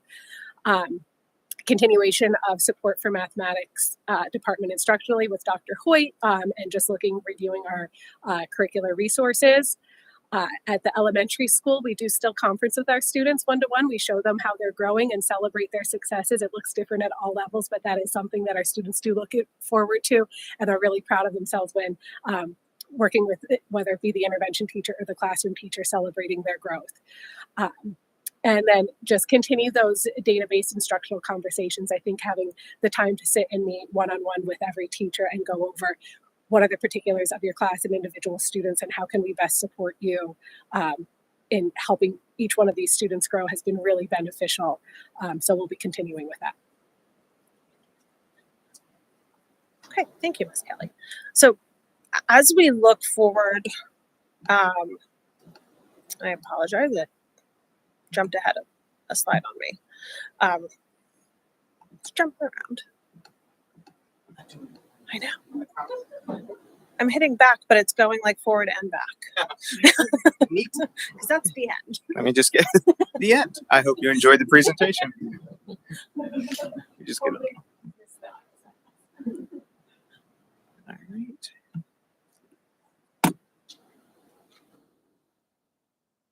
Here we go.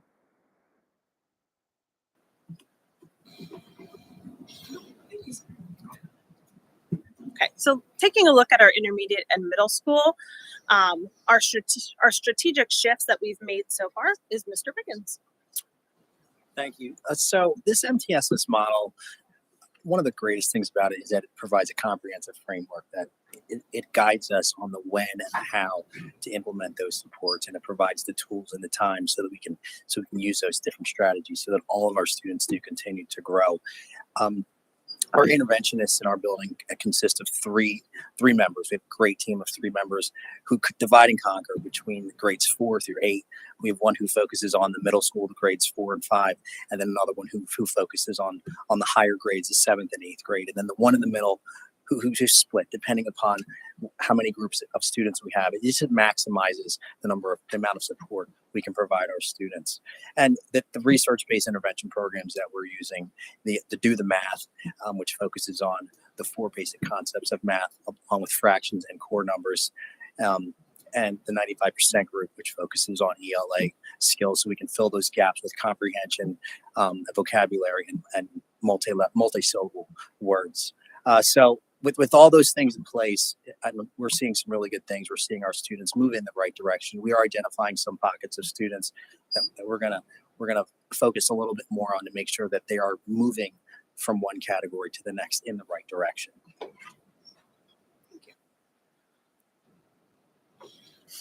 So to take a look at our intermediate and middle school math growth, again, this is a very high level. This is both of our buildings combined. So when we break it down at our building level, there are some specific grade levels or areas that we know that we're still working on to make sure that that growth is continuing to follow that trend that we want to see. We want to see that high risk drop a little bit. We've seen it grow a little bit is that building level, but when we look at specific grade levels, we're seeing that expected growth and that expected change. But when you put it all together, it kind of skews the data a little bit. We are seeing more students in our advanced category overall for the building level, which is also something to celebrate. For that math fluency, that computation, looking at the growth for more students in that low risk category, less in that high risk, less in that some risk. Again, that should transfer over into that math application. So the more fluent students are with their computation and their number sense, that should transfer over into their application. Looking at the reading growth, again, both the fluency and the reading application, we're seeing less high risk students, and then our students are growing and jumping into different categories as well. That reading fluency, we have more low risk students. So those kiddos are coming out of the high risk and the some risk categories and continuing to grow with their rate of fluency. And then same thing, we're seeing that more low risk and advanced students in that reading application across the middle school and intermediate school. I'm sorry, can you go back to that last slide just for a second? Did I understand you to say that as you improve on fluency, your scores and application get better? Yeah, so the assumption between fluency both in math and reading, specific to reading in this case, is the more fluent a student is reading, the less time they're going to take trying to figure out the word that they're reading, and they're really looking at the comprehension. So if I'm able to read the passage fluently, I can look for the main idea, I can look at details, I can think about comprehension questions that I might be reading or asked to answer. However, if I'm less fluent, I'm going to be spending more time and focus on trying to read the words and make sense of the sentence that I'm reading. So we look to increase that rate of fluency, and then also hopefully see that transfer into that application of skills. Okay, with that in mind, one of the things I notice is the grids are not commensurate. So on the fluency side, it goes 0 to 80. And on the application side, you're at 0 to 40, which says to me that the scores on the application side are dramatically lower. While when you look at it, they sort of look equal across, but they're not. The grids are totally different ratios. So I guess my question is am I seeing that right? And if so, is that sort of normal? And how does that compare across districts? So at Brandywine, we're at a basically 2-to-1 ratio. Is that typical for fluency versus application at these grade levels? So another thing to note that's different with the fluency and the application is the fluency assessment doesn't have an advanced category. They have a Right. specific spot that they want them to get to, and once they hit that, they're still in that low risk category. So if you're looking at that 80% of low risk students, when you would look at our low risk and advanced students on that application side, we'd be around that 80% of students. So kind of combining those two together match up a little bit better when you're looking at the fluency because it doesn't have that other reporting category. And you'll see that same thing when you kind of analyze the graphs a little bit with math as well, because that fluency side doesn't have the advanced. They just have like the benchmark of where we want them to be. Makes sense. Thank you. Yeah, you're welcome. Thank you for the question. Okay, so our next steps at the middle school and intermediate school. All right, so next steps, we're looking at the schedule for next year because what we don't have at the intermediate school level is we don't have a common block of time for the teachers, for the intervention team to meet with all the students. It's kind of a little bit of mishmash. We have a time where they're meeting with the intermediate students during win time and they're splitting that win time, and then they're meeting with the students during recess time and they're splitting that time up. So the goal is to look at that schedule at the end of this school year. So next year coming in, we can hopefully have just a common block of time similar to that what they have at the elementary school, just to maximize the opportunities for those students to get that support. Moving on to the continuation of support with mathematics department, what we're doing is we're seeing some of those teachers who are excelling and their students are growing. And we're going to those teachers, and the other teachers are saying, what are they doing in those classrooms? What are they doing to make their kids successful and jumping from one category to the next? So we have them talking to one another, collaborating with one another, and scheduling walkthroughs. We have those teachers who are having their students grow. They're going to go into those other classrooms and say, hey, these are the things that I'm noticing that maybe you could do a little bit different. And then vice versa. They're going to go into that teacher's classroom where those scores are growing, and they're going to say, wow, that's something that I never thought of. I'm going to take that back to my classroom and make it my own for my kiddos. So we have those teams working together so that those kids continue to grow. We continue that one-on-one conferencing. As our kids are older, they understand better. We actually can show them that visual of their charts and say, listen, you're here and you moved up to here. And they celebrate that. They say, oh my gosh, I moved up. Or, hey, guess what? You moved up 2 points or 3 points, 2 more points, and you would have changed categories, right? So they celebrate that. Or some students on the other end say, oh my gosh, I was tired that day. I dropped a couple of points, but next time I'm going to give a full effort so I can move up another category or move up another 2 categories. So that one-on-one conferencing with the ELA teacher or the math teacher with those students, we're seeing a response there. And then the continued conversations between the intervention specialists and the team of teachers, making sure that we're identifying those pockets of students that are slipping or that are maybe not quite moving just enough. They're growing, but we want to see them jump categories. We want to make sure that those students are put in the right groups and they're getting those specific interventions so that we're fixing those gaps. Okay, thank you. So moving on to the high school, I'll have Mr. Jinnich come join me. Gonna raise a little bit. Hi, everybody.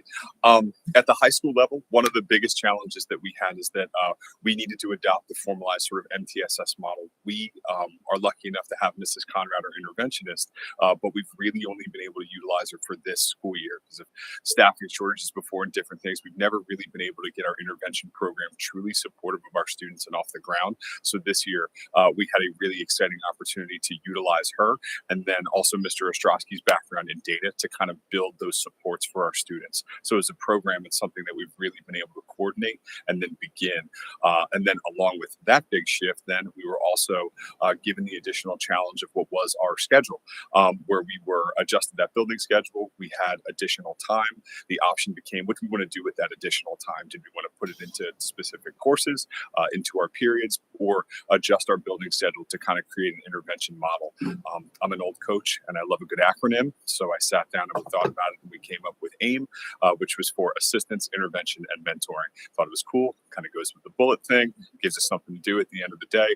And it also, because we have students 9 through 12, those students all have very different needs. We have transitioning freshman students that are going to need supports in their academics, all the way through our senior students who will be working on their graduation projects. So while Keystones might not necessarily be their focus because they're in their 12th grade, our grade levels have different needs. And this gives them an opportunity to work together as well. So at the end of every day, we incorporated this 30 additional minutes of time that we could then utilize to provide assistance for our students. So what we've then been able to do is collaborate as departments. We've really been able to look at our data. And again, myself, Mr. Ostrowski, Mrs. Conrad, and all of our teachers have been able to look for sort of targeted supports to provide our students and then be able to deliver those in a multitude of ways. Because when you think about it now, with 30 additional minutes at the end of every day, if you are going to a math intervention, 2 to 4 times a week, you're getting an hour to sometimes almost 2 hours of additional support in a subject you might be struggling in, which is definitely something we're passionate about. It's also given us more of an opportunity to look at that data departmentally in our math department, in our ELA department, and even in those supporting departments as well that might not be keystone subjects like our history and social studies departments, and see how we can support some of what's needed. And then we've been able to utilize that intervention model to get Mrs. Conrad as well to work with our students to identify some of their needs, see the data that's there, and then really help provide them their support in ELA and math primarily, but even with the retesting as an option and some of the different supports that even students in our higher academic levels might need, this is a good opportunity for them to get help. So all of these kind of go into sort of our shifts and approach this year. And so far, we're really starting to see some of the positive benefits of what's going into that additional time. It's been really beneficial. Okay. And at the high school, we're going to talk a little bit about the intervention structure before we get into the data. We had 2 specific focus areas. That being a big one for us is that winter keystone for our math.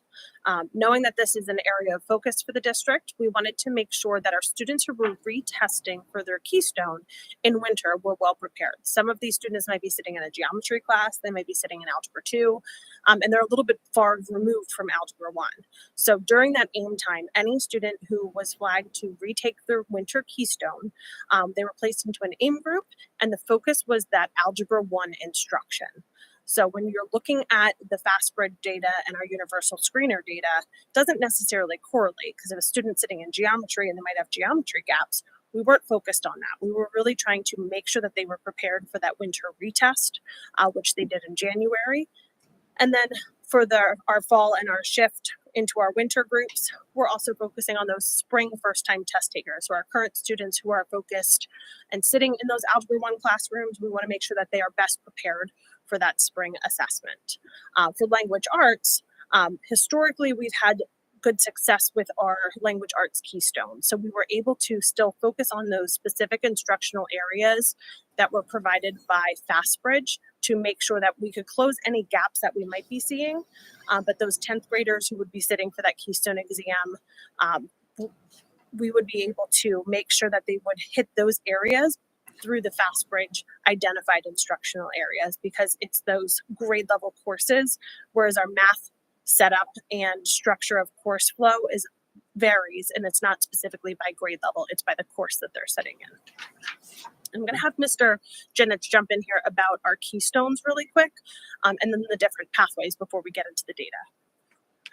I was gonna jump in. I didn't want to come over the top and make sure it's by the microphone there.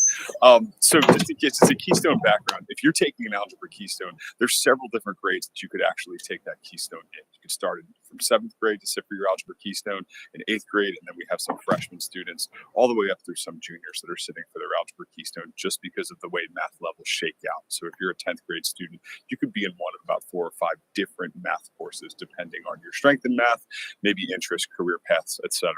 The trigger courses for biology are in our 10th grade year when you're taking your biology courses, when you take your bio Keystone, and then your literature Keystone happens traditionally at the end of your 10th grade year as well in your English and language arts. So just as a Keystone background, you usually say you're sitting for 2 in your 10th grade year, literature and bio, and then when you finish your algebra courses, when you're sitting for your algebra Keystone, just to give you an idea of when that is. Which means when you look at the students, there's sometimes that we could have a freshman student who might have already taken the Keystone 2 times by the time they even get into our building.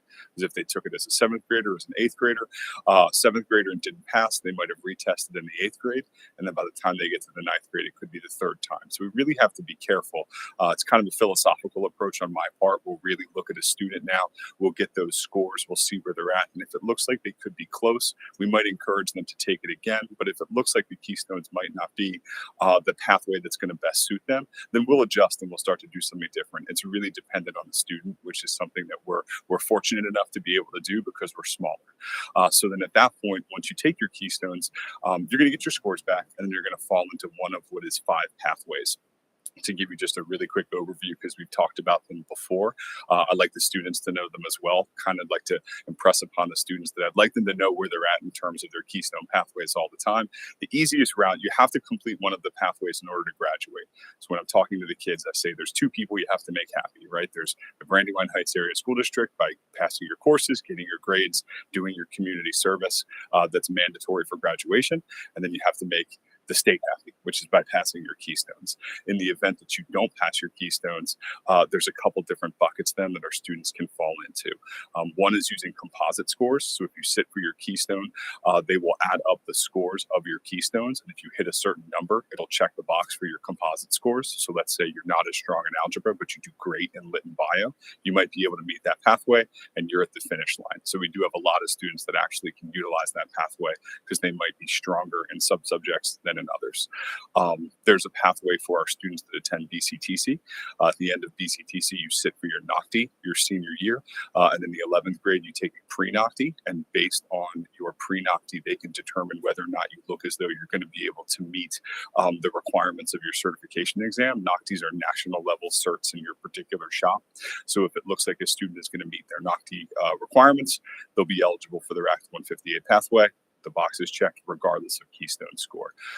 There's an alternate assessment pathway where if you take a different test, ACT, SAT, ASVAB, which is the military exam, and some different kinds of assessments, if you do well enough on those, you can satisfy the requirements of your Keystones having not passed them. Problem there is if you're not a good test taker and you're not showing success in your Keystones, something like an ACT or an SAT might be a little bit more difficult. So that can be a little bit harder, but it gives us the ability to tailor certain assessments to certain students. So, this year we actually gave a large scale administration of the ASVAB. It's the first time we've done that. That was kind of the military, the service exam, not for those students that were going to enter active service, but sometimes just knowing where they fall in that skill set helped gave them a pathway. And we actually got some students to their finish line utilizing that test, which was good. And then if the assessments, BCTC, Keystones, and Composite aren't necessarily going to work out, then there's one that's more artifact based. And that's when our students have to do some different items. Sometimes it's the completion of your community service project, gain admittance to a 2-year, 4-year university, also gain a full-time employment afterwards. And if they can demonstrate those things, there's a list of artifacts that they can satisfy that we can then utilize as their pathway to graduation. So that's kind of how we approach every student. And then what I like to do is kind of make sure I continue anytime I meet with the classes, we're talking about those. There's probably 3 to 4 times a year. I'll do the Act 158 spiel for everybody in different sort of in settings there, and then most of my students now who are in their junior year know exactly kind of where they're gonna fall into, which I think is important, because then it helps us work with those students to help them meet their pathways. Because for me, although all of this is very important to meet satisfying the graduation requirements for both the state and us and getting our kids across the stage, that's my utmost focus there, because that's going to help them get to their next steps.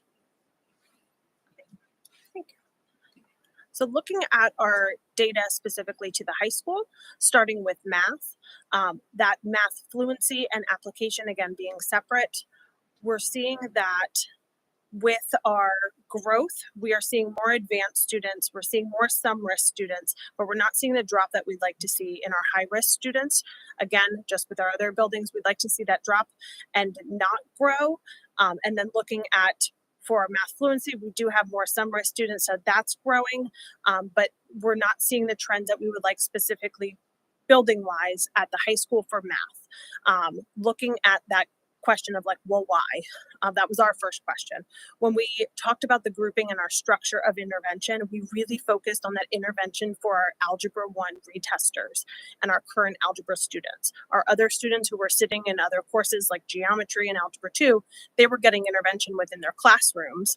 And this represents all of our students at the high school that took that universal screener. So not just those students who were receiving intervention, but all of those students that are in a math course at the high school.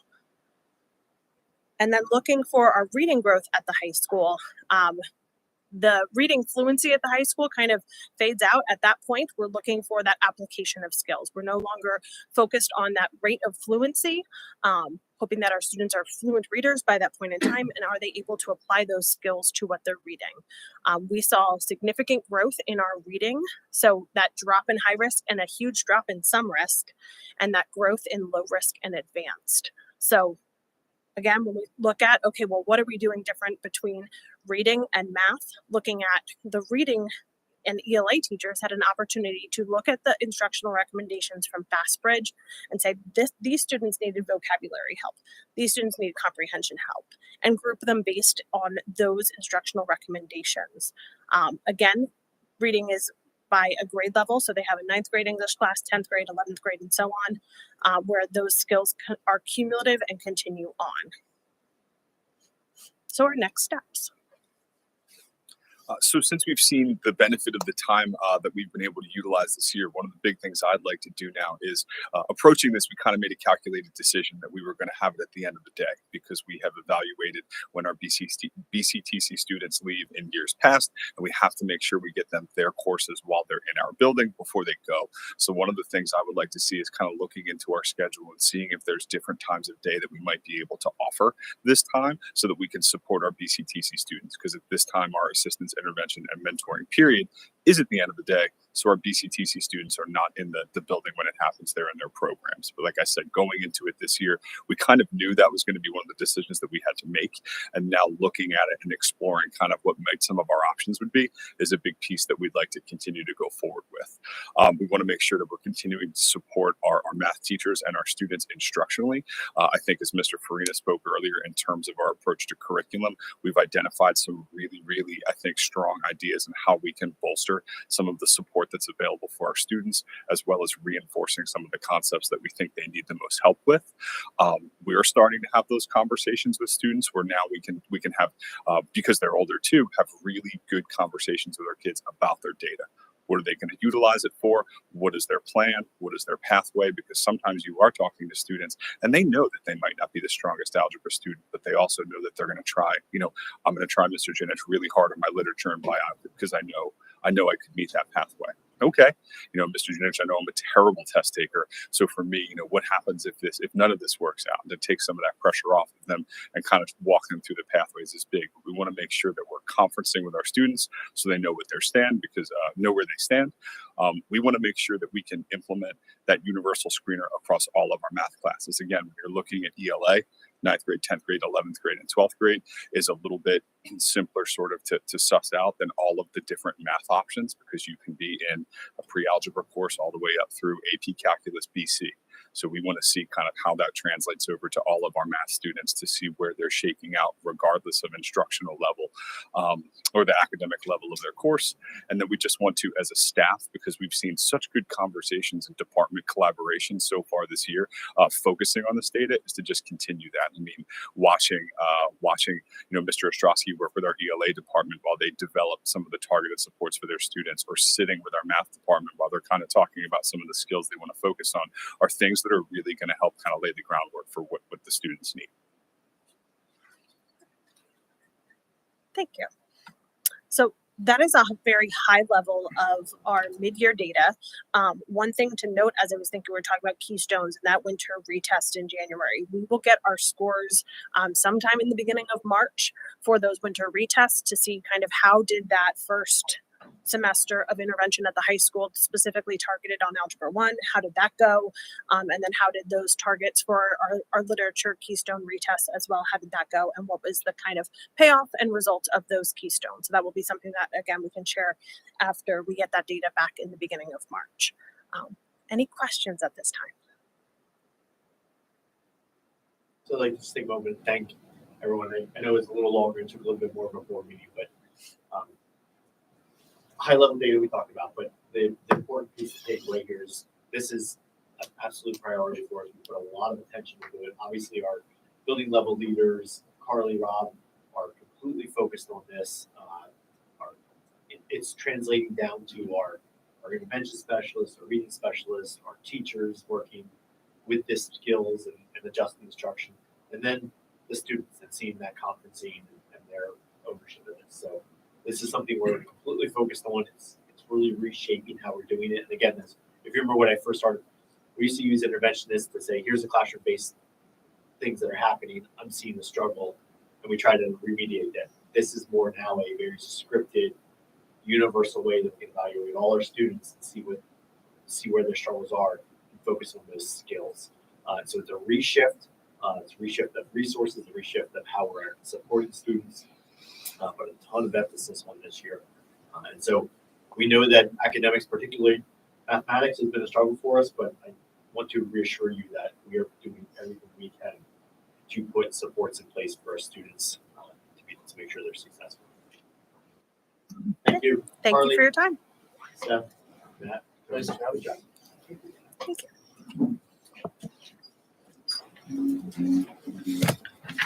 Any additional questions, board discussion? Andrew, were you going to bring up what you put and didn't? We'll do that at the very Okay. Didn't know where that fit in. Yeah. Thank you. All right, could I get a roll call, please? Mrs. Ham? Yes. Mr. Rydell? Yes. Yeah. Mr. Stevens? Yes. Mrs. Eisenberg? Yes. Mr. Hefner? Yeah. Mr. Hohenfeld? Yeah. Mr. Wagner? Oh, yes. Sorry, Mrs. Walliser, the phone call dropped off. That's why we not called her name. Just want to make sure everyone knew that at 7:58 her phone call dropped out. 8 years motion passes. All right, personnel report. Can I get a motion in a second? So moved. Second. Thank you. So a few items under the personnel report. We have a few resignations, some winter athletics ones, and then 2 employees due to a termination situation there. We have a change of assignment for Mr. Ben Kurtz. He is currently our courier grounds and maintenance employee. We're looking to shift him over into the custodial supervisor role to help managing our custodial staff. So that should be a very good move for our staff and the support for them. In terms of the appointments, we have a few appointments this evening. The first one I'd like to mention is Mr. Spencer Ward. Spencer is with us this evening. He is joining us as we often talk about the Beth Ann replacement, because she was such a long-standing figure and a great leader for us for 20 plus years here in the school district. but Spencer will be taking over that position as the supervisor of financial services. And we're really excited for him to be joining us. He has a strong accounting background, particularly more forensic accounting. So that strong knowledge base, his references are phenomenal. And we have a great partner with Nicole and business office team here. So welcome to the team, Spencer. We also have another appointment in the business office. It's Mrs. Olivia Nahr. She is joining us as the business office specialist. If you remember last meeting, we talked about the transportation food service role, and we were going to move that over to athletics, and so it'd be transportation and athletics, and we were going to drop the food service piece of it. So this position will be the business office specialist, picking up primarily the food service role down in the business office. So that's kind of the shift, the final shift of those positions. After this takes effect February 15th, we'll be able to switch Mrs. Kowaleski over to the athletic department. And then we have an appointment of Miss Garcia. She will be our school nurse, the floating school nurse. If you remember, we approved an agreement with Kutztown Fleetwood and Brandywine to have a rotating nurse. So this is the hire of Miss Garcia. A lot of great candidates that applied for that position. And Miss Garcia rose to the top as a interview committee of all 3 school districts went through those candidates. We have a long-term sub position. That is Mrs. Jennifer Biondo. She is filling in as a half-time Spanish, backfilling for Mrs. Soldenberger, and then also a 0.5 floating sub. She was previously a learning support long-term sub for the whole year until this point. And so she's really primarily helping with transitioning with learning support students as that transition to the other teacher comes back into play. We have revised winter athletic coach recommendations. We have a spring coach recommendations. That's usually as fast approaching as we wrap up the winter season and start the spring season in March. And then we have athletic event staff and volunteer coaches. The only thing I'll point out of the spring athletic coaches is we are still in need of a track coach. And so if anyone knows someone that's interested in coaching track, we are desperately in need of track coach. We have over 70 students combined with middle school and high school interested in the track program this year. So great numbers. We just need a coach. So anyway, if you don't have any connections, please connect with Mrs. Conrad. And then finally, we have the approval of a nurse substitute, Mrs. Baker. She is looking to substitute in the school district. She had worked with the school district in a outsourced type capacity role and was supporting us for some time here at the end of last year and the beginning of this year. So we're excited to have her on as a substitute nurse. Any personnel questions?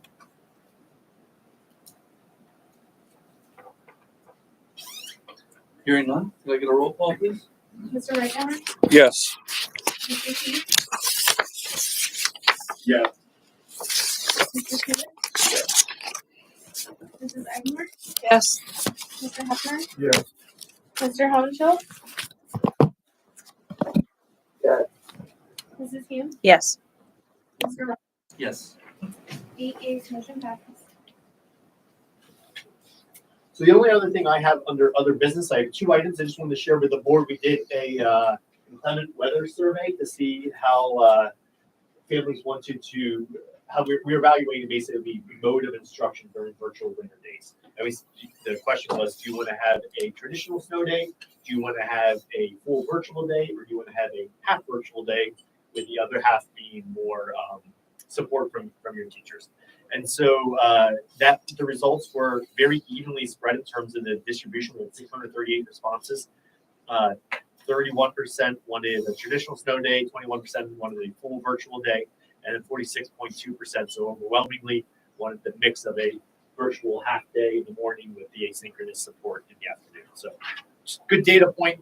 We've been working with a committee with the professional staff, and so we're working on that application to the state now for consideration for this coming year. So just wanted to give you that update of those results. The other thing I just wanted to bring out to bring the attention of the board, this is kind of just to float the idea out there, but there are several districts that are considering the idea of a 2-hour delay the Monday after Super Bowl. And it's a unique idea. I'm just kind of putting it out there. I actually got a cute letter from a 3rd grade student that I went down and talked to her, and she was talking to me about the reasons why she wanted to have a 2-hour delay. And I said, well, some people might not be Eagles fans, so they might not like that. And she said, well, we should tell them that students learn better when they're well rested, and we all may not be well rested. So we need a 2-hour delay so we're well rested. She just said that off the cuff. So smart little girl. But you know, in all seriousness, I kind of bring it to the board. You're the decision maker. For me, this isn't one that's obviously snow related, and I certainly don't want to do something that it would be eroding any trust with the board by doing something kind of off the cuff like this. So We request that they move the game from Sunday to Saturday. Saturday? I know, right? That would, or have Mother Nature just give us some snow like last Super Bowl, and then we able to cancel. Give them a call, Andrew. I know. So there's pros and cons to this. Obviously, people's schedules and family lives. On the flip side, I know probably most people will be watching the game. So I think just looking for a little guidance on this one. If kind of yeah, Any chance I get to sleep in, I'm all for it. Would anyone like to take action on that? Yeah, so at this point, I've been closely monitoring it. Saturday, I think It it's looks like supposed gonna to snow. be 50 degrees on I thought it was supposed to. We need a motion. We do have a motion on the floor for a 2-hour delay on Monday. I motion. I'll second it. So we have a motion and a second for a 2-hour delay on this coming Monday, post Super Bowl. Okay. They get a roll call. Well, wait. Can we have some discussion, please? So have the folks who are advocating this thought about the impact on the moms and dads who work? So in a corporate environment, in a work environment, there's an expectation that employees show up despite the fact that the worker has been enjoying the Super Bowl the night before. So while we might be giving our kids a break, are we potentially really burdening the moms and dads who are expected to show up, and who's going to watch their kiddos for those first 2 hours? And will they get penalized when they show up to their employer 2 hours late for no weather delay, no sickness issue, just because their school shut down for 2 hours? So that's kind of the first issue. I hear you. The second issue I would suggest is that while perhaps if you're an Eagles fan, it would be fabulous to think that the Eagles could get into this position year after year after year. To me, there's an issue of precedent setting.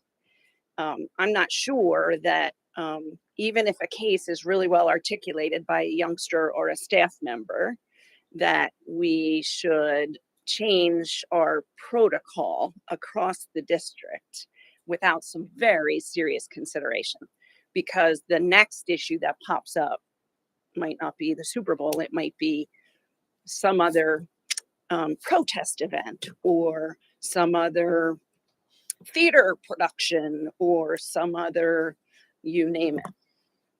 I mean, our athletes are expected when they play to show up the next day. We've had athletes playing in districts across the state, in Pittsburgh, if I'm not mistaken, over the years. And But if they they're- don't, are they penalized for it? what does that mean? But if they don't show up, I've had growing up sports and we were out late and I just went in late the next day and nobody ever really cared much. Well, but if the expectation is that you show up to school on time when school is there, then I think that's, from a board perspective, what we should promote. If individual moms and dads want to let their kids sleep in, then by all means make that decision as a parent, but don't dictate that across the district for every parent. So I just encourage us to ask those questions before we so quickly take a vote on a serious matter such as this. What is the historical absenteeism for the day after the Super Bowl in both student and faculty? I don't know the answer. The answer I can tell you is that last time we had this situation, it actually snowed, or was calling for snow that night. So I did a 2-hour delay during halftime on Sunday night. And then Monday morning, we actually canceled because of that snow. Well, So But I don't know what the- The weather, that's why I said, if it snows. Mother Nature would be wonderful if it was Yeah. our friend. We aren't We the get that we aren't the cooperation. only school there's other schools that are doing this around here as well. Can you They share just- that data? They just was it Quakertown? Quakertown. Quakertown. They were just on the news. The whole news was in the school, and the kids were cheering, and everyone was very excited. Are there any other There's- schools in Berks County that have There's approved it? conversations that were happening amongst the superintendents. No one has committed. There's a couple that were considering it, several that were no, and others that were considering. And is it no based on the superintendent's position or that there's think it was been more board superintendent. discussion? I think it was more superintendent position. Yeah.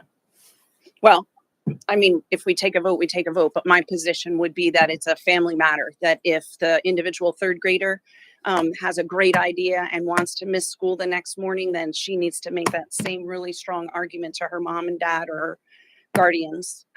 Likewise for anybody, faculty, staff, we have generous vacation for our administrators and our teachers. They're encouraged and authorized. They're entitled to take days off when they feel like they need a mental health day or any other sickness or vacation. So my position would be not in favor of this. All ballot points. We do have a motion and a second on the table, so we do need to take a roll call vote.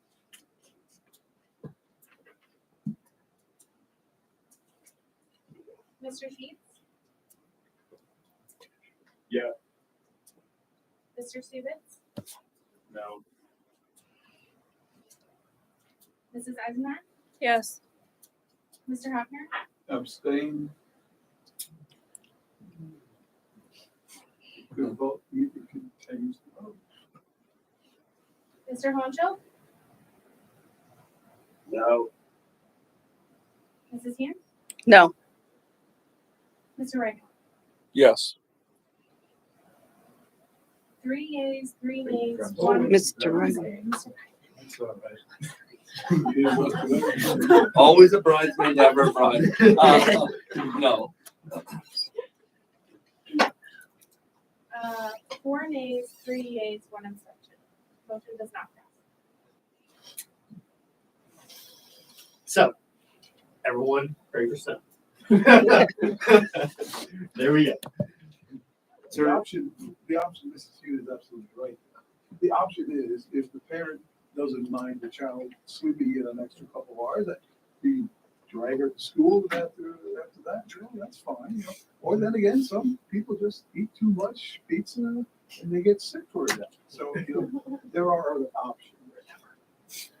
Whether we like it or Yeah. not. I said there's pros and cons. Yeah. Is there any additional comments from the public? I got a question on a separate matter. I believe I read an email a couple weeks ago about an athlete that got hurt and their parents were asking us to take care of the medical bills. Did anything come of that? So if a student gets hurt, whether it's an athlete or a student gets injured within the school setting, Mr. Pratt, I'll ask you to step in here if I have misspoken in any way. In the school code, essentially, the school is protected. And so we are not liable unless there is gross negligence. And so if there was something wrong with equipment or there was something that was in the facility that caused that accident, then that would prompt the insurance claim. But for the most part, there is not something that the school district would be held liable in terms of a insurance claim for a student accident. Mr. Pratt? Correct. Did they come to the school thinking that we were liable, or That was the question. Okay. They question- weren't specifically asking for like help because of financial problems or anything like that. The root of the question was, does the district insurance cover any of this issue? Okay. But that, just so your knowledge, and if anyone ever asks about that, and that question has come up in the past to board members or to myself or to the business office insurance company, and we did reach out to the insurance company, and while they don't have like a stock answer, that we did do our due diligence and investigated that my assumption was correct, and I just wanted to validate that. because I wasn't sure if someone, like an athlete just got hurt and inflation is really hurting the middle class people, I'd say. Maybe they were coming asking us to help them out. But I guess that wasn't the scenario. Yeah, and even if they are, really, we can't draw up this thing in there. It has to be, here's what here's how it works. So to clarify and follow up, my understanding is that those note cards, I don't know, they're probably online these days, so I'm dating myself, for athletes to sign up and register for athletic programs. Do those not require the family to provide health insurance information for each individual athlete? Sarah, do you? They do, it's a PIAA requirement to participate when a student has health insurance, so they have to provide it. Okay, thank you for clarifying. So I think that's also part of the messaging, that if we were ever asked, the message is that when you signed your child up, PIAA required us to ensure that you honorably filled out that form and that you have health coverage for your athlete, your student athlete. So there really shouldn't be a question where we would be asked unless there was an initial claim of negligence. But if there's no claim of negligence, we shouldn't be put in that situation, if I understand correctly. Any other questions, comments? Hearing none, can I get a motion to adjourn? So moved. Awesome. Thank you, everyone. Thank you, everyone. Happy Super Bowl watching. We only got one. Oh, I need a second for that motion.